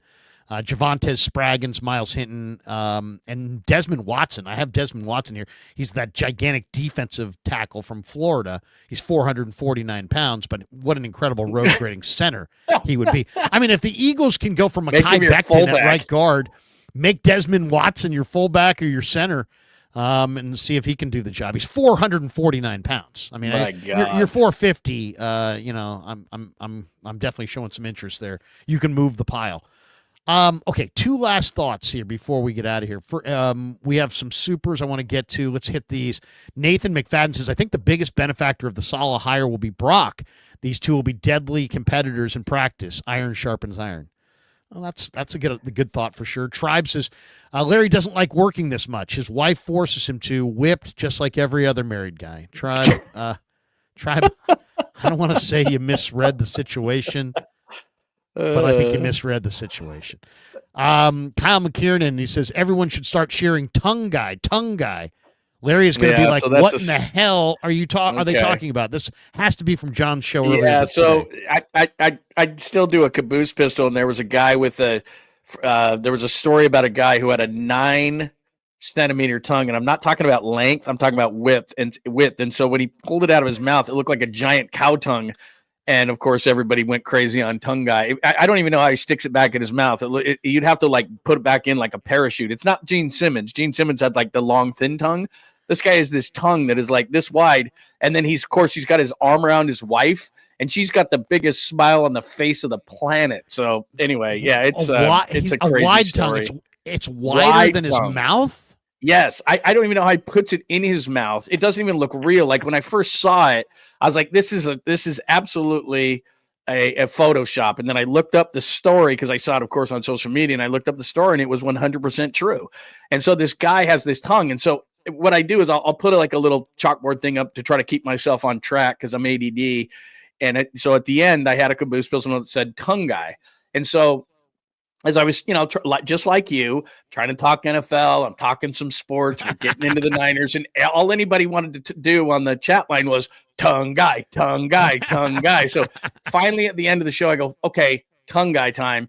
And everybody went crazy. I mean, they were just going bananas over tongue guy. So anyway, I can't remember what the guy's name is. I'll have to look this up. I have it on my thing here. But anyway, that is long awesome. story short is the guy had the most gigantic wide tongue I've ever seen. And you know how this sports talk goes. The 3 women that were in the room were like, hey, that guy's not attractive, but the tongue, yeah, that works. So anyway, that's why Kyle said that. Can you insult somebody by saying you're such a fat tongue? You fat tongue. You know what it looked like? And I don't know who buys this, but butchers do put it out there like cow tongue or whatever. Like you go into a butcher and you look at this gigantic tongue and you're like, who would ever buy that? But that's what the guy's tongue looked like. Like it would be in some kind of a butcher block somewhere that somebody had, Oh man, I'm part Italian. I mean, one of the, a lot of the Italians like eating tongue. I'd starve. Like I'm not eating tongue. I won't eat. There's a few things I won't eat. I won't eat liver. No, liver's terrible. I won't eat tongue. You know what my parents used to do? Not to go off on a tangent here. But my parents, see, like kids have it so easy nowadays. You can feed the dog whatever you don't like or whatever. So my parents had kitchen hours. Be careful with that too. Yeah, but I mean, nowadays it's like our kids are they're in and out of the kitchen. They can do whatever they want. They eat when they want. They do. My parents, we had kitchen hours. So dinner was dinner, and that was it, man. And so my mom would make liver and onions every once in a while. And there was no way, and even the dog wouldn't eat it. It was terrible. And what my parents used to do is they would throw us because they knew they're like, the kitchen's closed. So they would clean up around me. And if you hadn't eaten your dinner, my parents would stick us in the bathtub. they would just sit there and they would be like, you go eat in the bath, because not in the bath, they wouldn't have a bath in there, but in the bathtub, and you have to finish that food because we're not going to sit and wait for you to get it done. So they would clean up the kitchen, turn the lights off, kitchen was closed, and they would make us sit in a bathtub and eat that stuff until it was gone. And I was like, I tried to get the dog to come in there. I'd try to throw some of it in the toilet. There was like, no way, man. That was it. That sounds scarring. They threw us in the tub. Yeah, I mean, I mean, to me, it's the texture. It's the texture so of liver that is just disgusting. Like, you've got to be kidding me. Yeah, it's awful. Hell to the no. All right, now we're the part of the show where the chatters start making stuff up. El Camilo Dorado. Larry was calling Sorensen phenomenal 1 month ago. Now he's trashing him for joining the Cowboys. What a click artist. El Camilo Dorado. Figure it out, bro. I mean, I was calling Sorensen phenomenal. Oh, here we go. Snack says Larry never once said Sorensen was phenomenal. Remember. You and I talk a lot about the Niners and have for years, and I don't remember. I could be wrong. And you don't need me to go, John Lynch on you when Kyle Shanahan's asked about special teams by Kyle coming. Let me take this one, Kyle. You care about special teams. He cares about special teams. No, he doesn't. But he was on record, John, is telling us that he doesn't want to win on special teams. He just doesn't want to lose on special teams. I've told this story a million times, but we were in the draft room, and they came from next door, and Kyle opened the door, and he heard me on the air say, no, when they drafted Moody. And the first thing Kyle said as he opened up the door, he said, without prompting, I wanted a running back. That's what he said to me. I wanted a running back. So, and then John Lynch started laughing, and they were joking about it. So the people that say, well, he drafted a kicker in the 3rd round. He did not draft a kicker. He fought them to not draft a kicker. He lost consensus for said kicker, and they drafted a kicker. So it's not like, and they're like, oh, we signed George Odom. Everybody signed special teams guys. Like, you don't get credit for signing special teams guy. It's part of the process. Everybody signed special teams guys. Like Kyle made us sign, George Odom, made us sign, whatever. And it's like, look, man, he you have to. It's part of the process. But he didn't. Kyle wasn't pounding the table for Jake Moody. I can tell you that right now as a fact. Snack says Larry was actually hating on Sorensen at camp. Sorensen, by the end of the year, hated me. I mean, literally, I'd ask him questions, and he'd give me a look like, if I could kill you, I would kill you. I mean, because I'd be like, hey, you guys missed 14 tackles last week. What's going on? What's the story? And he'd be like, one time he actually tried to gaslight my ass and say that missing tackles shows that they're all around the ball. He's like, we got guys around the ball Never a lot, heard that before. and that's why we have so many missed tackles, because we have so many guys running to the ball. It's our culture. What? Stop, dude. Just stop, please. One thing we haven't talked about in all the things of the offseason as we start getting there is that they have to figure the Moody thing out, because the thing is that if you looked at that number, and I think it was SF Data Niners that put it out, the EPA on the special teams, they were minus 63.8 points. Well, most of that is Jake Moody missing kicks. And I don't care if he had a high ankle sprain and he came back and all this crap, that's an excuse. What they have to do is they have to decide, throw that he was a 3rd rounder aside. Don't compound the problem and say we took him in the 3rd round, so we got to keep him. That's compounding the problem. That's like saying we took Trey Lance in the 1st round, we're going to go down with the ship. At some point, you have to just say we made a mistake and you move on. That's what good teams do. But if they can't mentally rehab him in this offseason quickly, they've got to bring in legit competition. I'm not talking about some kicking leg for camp so that Jake doesn't get tired with kickoffs. I'm talking about this is going to be a true competition, because they think they can rehab him mentally all off season. He misses the first kick, and Krueg, I don't care if it's the preseason. I don't care if it's the regular season. He misses a kick in that stadium, and we're generally nice around here. He is going to get barbecued. He is going to get booed, and then any kind of progress he makes in the offseason mentally is going to be lost. So they've got to bring in, and I hate that we're talking kickers, but they've got to bring in somebody, because they can fix a lot and bring in Saleh and bring in Boyer and draft the right guys. You miss kicks time and time again, settling for kicks is bad enough, especially against the Kansas City or Philadelphia, whomever, but they've got to fix that. And they can't just say we took him in the 3rd. They got to go find somebody. Find a veteran kicker. Heck, Washington had Zane Gonzalez. Yeah. Washington, Zane Gonzalez was in camp with the Niners. Yeah. I mean, just that was go the with a kicking, middle and he of the wasn't road legit, veteran. yeah. Just get a middle of the Find him. road veteran kicker. Ryan Fowler on Twitter says one of the premier kickers in this class is Miami's Andres Borregales, and he I'll met take with a your long word list for of it. teams Not this studying week. that. And if you look at this, Broncos, Steelers, Commanders, Colts, Niners. Yeah. Right there. Andres Don't draft him, Borregales. And all See, but I here's said, the thing: in a controlled environment, kicking balls like that does nothing for me. It does Right. nothing for me. It's like great, you can do that with a holder, no rush in a triangle or wherever you are. Again, both you and I know Robbie Gold, and Robbie Gold told us that when Jake Moody was drafted, it was going to take him a minute. And Joe Nedney told us the same thing. There's different wind patterns, different this, different that. That's why you don't draft a kicker, because it's going to take them a year or two. And in that Right. environment, when they miss those kicks, then mentally it starts to get to them. And a lot of times what happens is the kicker takes 2 or 3 teams like Nedney did, right, or the kid Cade York, who the Browns took in the 3rd round, now kicking for Cincinnati. to adapt. It does. It takes a couple of tours around the league to understand each stadium and wind patterns and all these things. And in the meantime, if you take him in the 3rd round, the fan base and the media gets pissed off that you took a guy in the 3rd round. It adds and he more gets- pressure. Right. And he gets mentally screwed up, and that's where Moody is. It's not physical with Moody.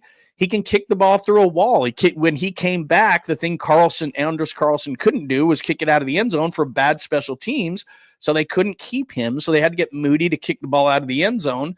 So But he because there didn't. was value in that. But he came that back was and he the- didn't even do that. Yeah, that was the frustrating So- part. I mean, the frustrating part is they went to Matthew Wright and Anders, don't call me Anders Carlson. And he's like, yes, my name's Anders. I said, Anders? He's like, Anders. I'm like, okay. He's like, I'm not trying to, one up you or anything. I just figure it's my first day. I should get it right. I'm like, yeah, no sweat. How about you make a few field goals and we'll see if we even need to like- get your name right or if you're going to be gone. But I mean, they go 8 for 8 and they run those guys out. And suddenly they bring Moody back and he can't make anything. And then he couldn't even kick the ball out of the back of the end zone. So all I would say is, and I've looked this up, Justin Tucker, undrafted. Adam Vinatieri, undrafted. Phil Dawson, undrafted. Harrison Butker, 7th round pick. No more day 1, day 2, high day 3 picks on kickers. I don't want to see a kicker drafted before the 7th round. I do not. Krueg, I don't care what he does. Yeah. And even if you look, you can find him anywhere. Bates, the kid for Detroit, was at UFL, USF, whatever the heck league he was in. And then Brandon Aubrey came out of nowhere. Like, you can find kickers everywhere. The fact, and you and I have talked about this, so you lose 3 first-round picks on Trey Lance, and then you lose a 3rd-round pick on your kicker, and you say to yourself, where did the depth go? Why are they so top-heavy? Why don't they have young players? Because they threw 3 first-round picks on a Hail Mary with Trey Lance, and they took a 3rd-round kicker, and by the way, didn't have first-round picks in 22 and 23, so their first pick was, I think it was Jair Brown, but then it was Jake Moody after that. You didn't have picks in those drafts, and then you took your 2nd, 3rd-round pick, moved up, and got Jake Moody, a kicker. I know you need a kicker, but in that situation, a 3rd-rounder is supposed to be a starter on your football team. And you decided to take a kicker over, I don't know, interior defensive line, interior offensive line. Like, really? You just can't make those kind of mistakes. You took a kicker over Dawan Jones. Yeah, Dawan Jones went to Cleveland. He was like 6'8", Right tackle out of Ohio 370, State, and yeah. became a right tackle that was monster. You don't need Dawan Jones. You needed a kicker. So no more kickers. No more Anyway, kickers. I don't mean to go so deep into kick talk because people are probably leaving us like, it's like diving off the ship here. It's They're the talking Titanic. Did you It's see that they're talking about kickers? They've been talking about kickers for 10 minutes. So I don't want to, still smell the fresh paint. Right. It's I like the don't want to Titanic. talk about People are kickers, but man, it's a frustrating. couple more thoughts. Rob Iman says, give me Zach Wilson. Okay, I like Zach Wilson. SF Niners 808 says Niners going to have a Salah Boyer press conference soon. I don't know if they will. I don't know if they're going to have a press conference. They probably won't till after the Super Bowl. In fact, I saw that out on there, and so I looked it up on the Niners media site. And they don't have anything planned right now, but generally speaking, the league doesn't want you doing anything as we get closer to the Super Bowl. So I know that like Schottenheimer yesterday and Pete Carroll yesterday with, by the way, Marshawn Lynch in the back going Raiders, and Pete Carroll didn't know it was Marshawn, but so they got those quickly under the wire. I think that anything moving forward will probably be after the Super Bowl. Salah they're going to reintroduce, and they're going to introduce Boyer because that's a big deal. But they probably won't do it till after the Super Bowl. So 2 last thoughts, and then we'll bolt. 1 Warriors, 1 Giants. And then we'll really lose the audience. We're really trying to really lose the audience. Jimmy Butler to the Warrior talk this morning is being bandied about, and this guy is such a cancer, and he's such an egomaniac. But just suspending him again, and he's been suspended 3 times, and I'm not understanding the Warriors' plan here. I really don't get it. It's like it doesn't seem like it makes any sense at all. Steph's old. I talked to 2 different people with the Warriors, thinking they were going to be like, "Hey, man, we got a shot if we just make a deal." They're like, "We're done winning." I'm like, "Okay, so you're done winning." So, by the way, today Andre Iguodala first Dubs dynasty jersey in the rafters. Cool. They're going to honor Andre, which is a little surprising because he's probably one of the worst players ever to have his jersey hung from the rafters. But he was a hell of a player. I mean, it seems like he's a little bit beneath rafter hanging, but whatever. I'm not going to lose my mind over it. But this Jimmy Butler thing, why? I mean, I just feel like, Steph's old. They're done winning. They're not going to win the championship this year. Steph looks really bad at this point. Draymond's old. If anything, they need to trade, maybe Steph or Draymond and start over with these young guys. And instead, Joe Lacob is so like, I'm a genius and I'm going to show everybody.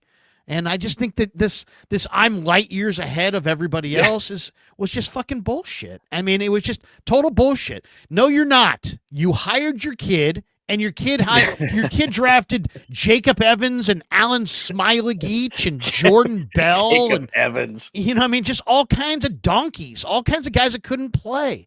And now here you've got both of your sons in the front office. Dunleavy is just sawed off. He can't ever do anything without Joe saying this or that.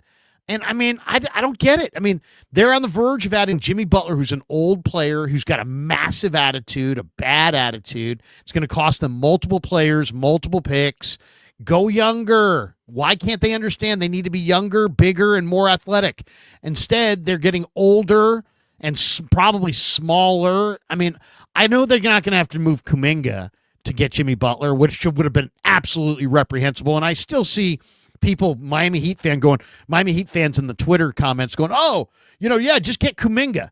If the Warriors trade Kuminga for Jimmy Butler, I'm no longer a Warriors fan, and none of you should be either. I mean, that's franchise malpractice. And that would be idiocy at the highest level. You're going to trade a 21-year-old, 22-year-old kid with that kind of future for 34-year-old Jimmy Butler. If you made that trade, you deserve everything you get. But they're not going to make that trade. But they're still going to wind up trading because of the contract. Well, you got to make salaries match. Andrew Wiggins. It's going to be Andrew Wiggins and a bunch of expiring and probably some picks for a guy in Jimmy Butler that's old and is probably going to why is he unhappy in Miami? Why don't we ask that question? He's unhappy in Miami because he wants a max contract and he don't want to give it to him. Well, guess what? He's going to ask Joe for a max contract and they're going to say no. And so he's going to be unhappy on the West Coast like he was unhappy on the East Coast. I mean, what are the Warriors even thinking here, John? Well, I don't know that I believe the report. And the reason I don't is because if you look at the kind of season Wiggins is having a better season than what Jimmy Butler is. Maybe it's an act that he's just trying to get out of, like you said, and I'm glad you said what you said about the finances. He doesn't want. Everyone thinks that it's Jimmy Butler wanting to win a championship, and he's just so fiery about winning. He's not. There's no state income tax in Miami. It's one of the best places to play. They are a well-run organization. He wants an extension and is not going to get an extension. And Pat Riley has told him he's not getting an extension, so he's trying to get on a team that will give him one. The Warriors are not going to give him one, so he's going to be pissy here too. Why would you want to grab a guy that won't? He won't play for you anymore. And why would you want to have that kind of a guy in your team? And then the other side about it is there is nothing to trade other than contracts for him because they've lost all their leverage with him. So I wouldn't even trade Wiggins. Like, look, I'll put some Looney together for you and some Peyton the second together for you. If I was going to do Schroeder, that, you can have Schroeder. Right. But I'm not. There's no way. Like at some point on the table before all this chaos happened in Miami, yeah, maybe a Kuminga was on the table, or maybe a Wiggins was on the table to make salaries match or whatever, but not anymore. Like, the guy has basically said, I will never play for you. He has torched everything to the ground.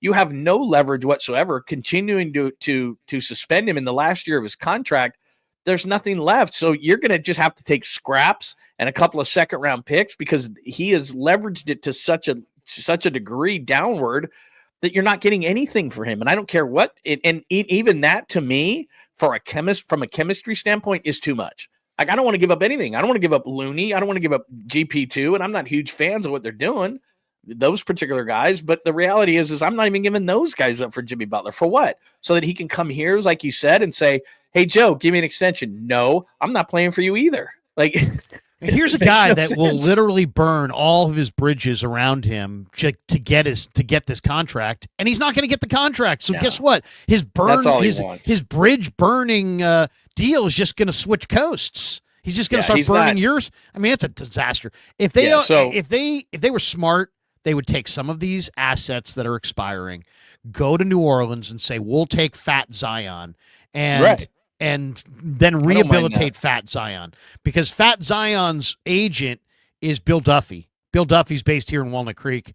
Bill Duffy's good friends with the Warriors, good friends with Dunleavy. He basically hand-delivered TJD to the Warriors, I believe. Or was it? Well, that's TJD? How Bill Duffy delivered somebody to the Warriors recently. Well, that's how teams who are doing what the Warriors are doing with this rapid dissension, that's how you revive your team. And I still don't think even with him they could, but let's just say for the sake of conversation.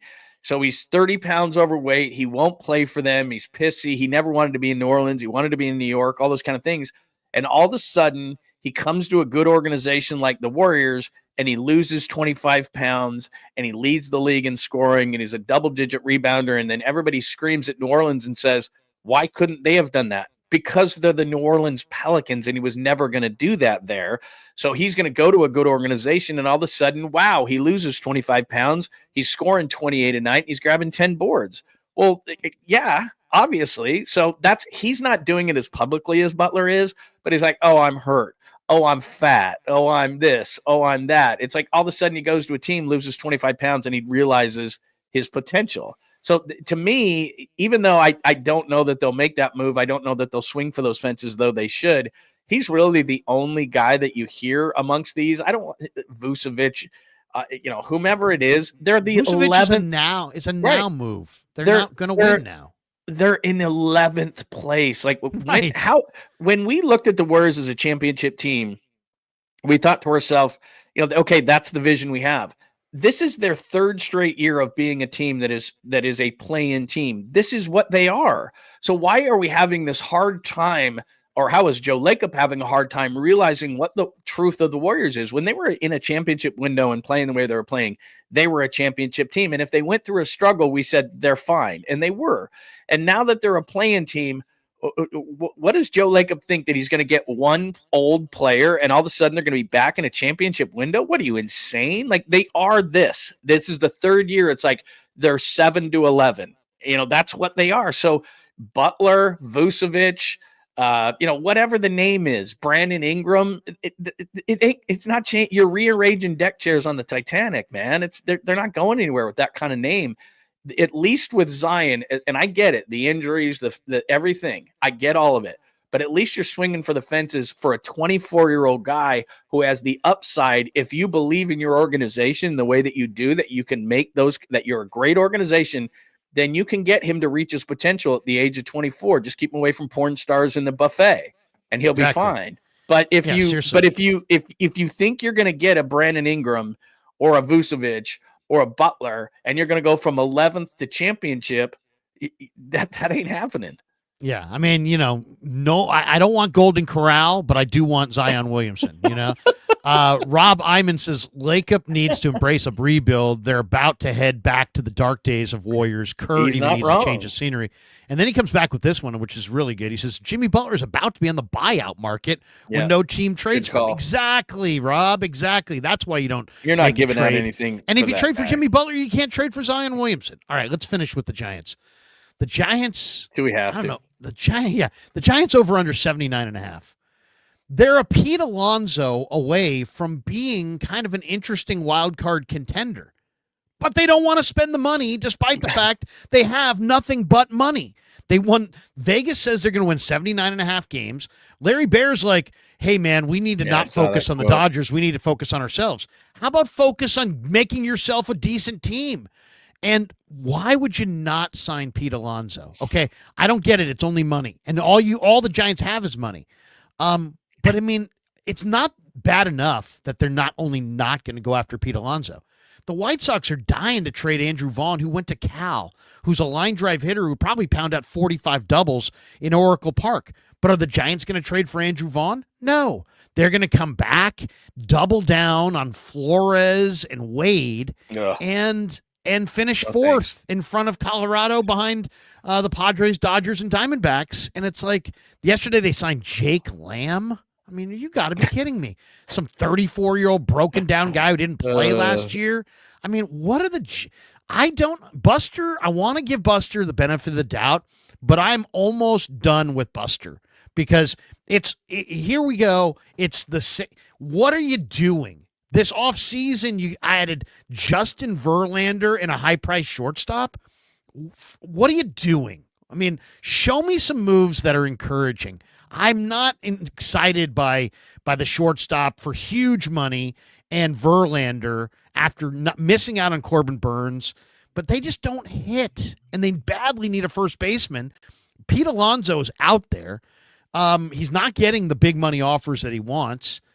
They have nothing but money. Why are they not after Pete Alonso? I guarantee you this. Today, it's 12:18. In 2 minutes, at 12:20, if the Giants announced that they signed Pete Alonso, at 12:21, he'd be the most popular guy on the team. By far. He would be the guy that everybody would want to buy a jersey for. He is the reason to spend 50 extra bucks to watch a lousy product every night on Comcast or whatever you NBC Sports Bay Area, whatever you want to call it. You know what I mean? They are so irrelevant. Their arch rivals are lapping them left and right. They have nothing but cash and no vision to spend any of it. And their owners they've endured ugliness for the last few years, and they don't want to spend a little bit of money because they're worried about their money. You bought the team in 1992 for $100 million. The team today is worth like $4.8 billion and accrues on an annual basis over $500 million in annual revenue. And that number's going up because of the gambling, despite how boring their product is and how few people show up at their park. It's a ghost town during the week, and all non-Dodger games and weekend games, it's a ghost town.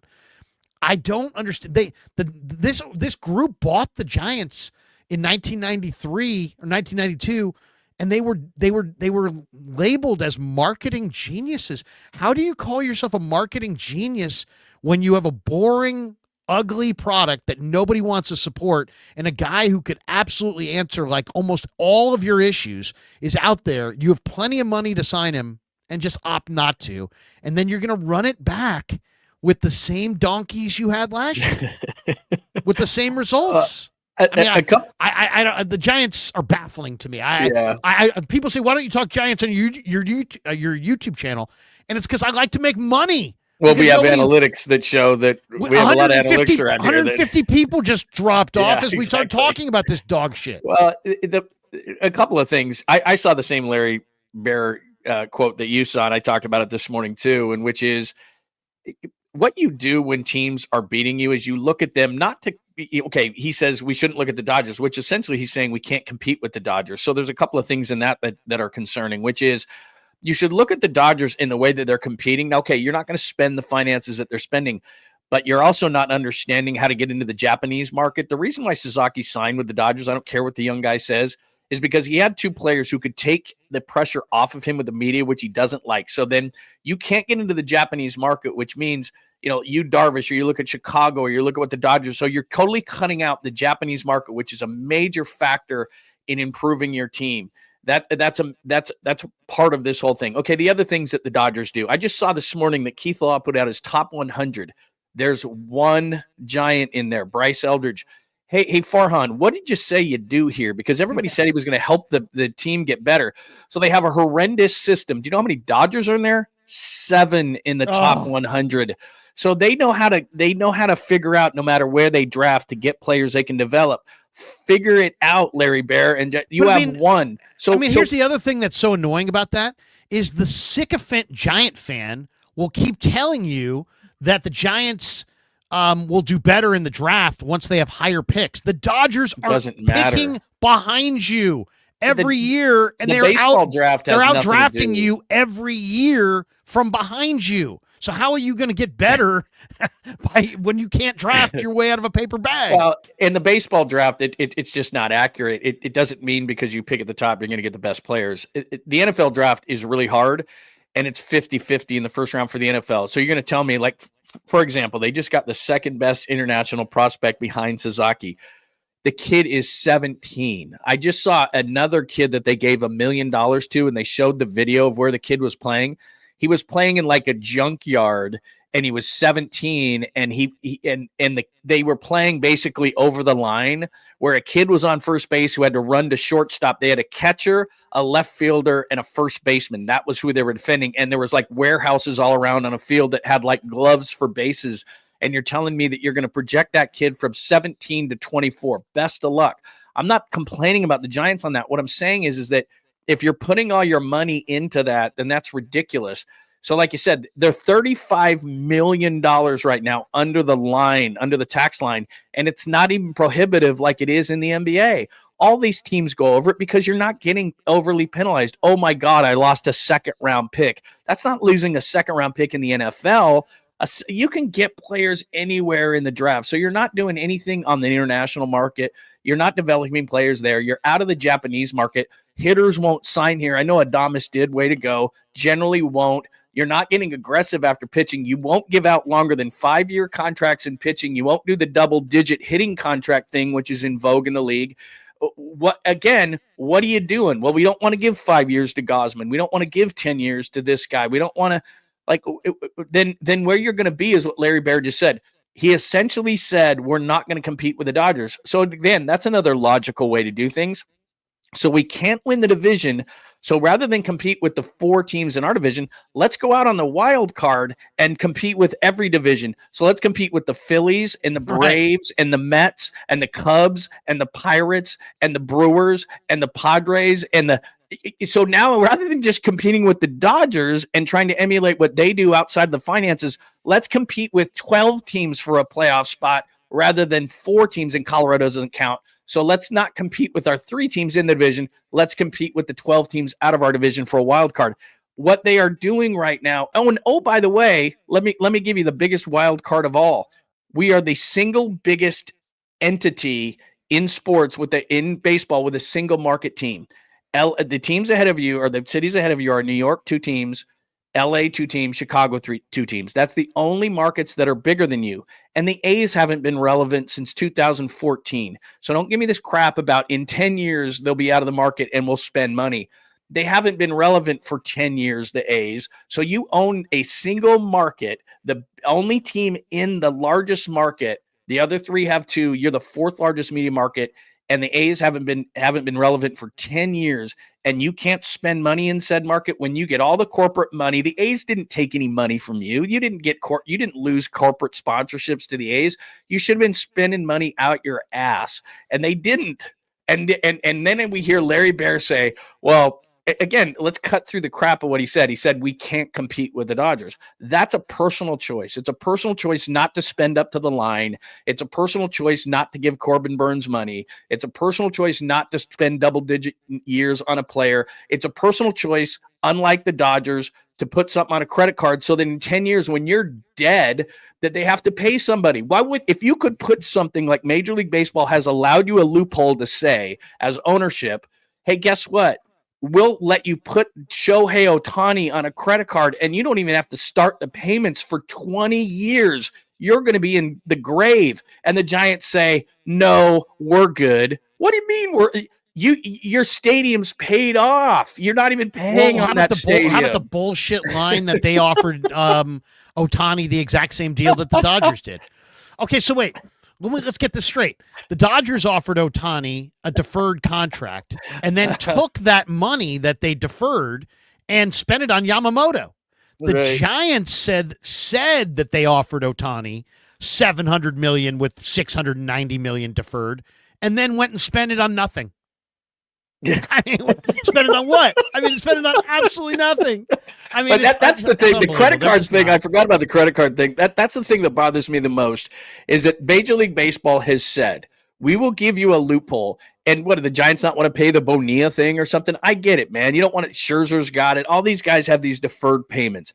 But the thing is that, okay, so you'll let me not pay now. It's like, what is that thing? I'll gladly pay you a Tuesday for a hamburger today. So I can get Pete Alonso now. That's Wimpy from Popeye.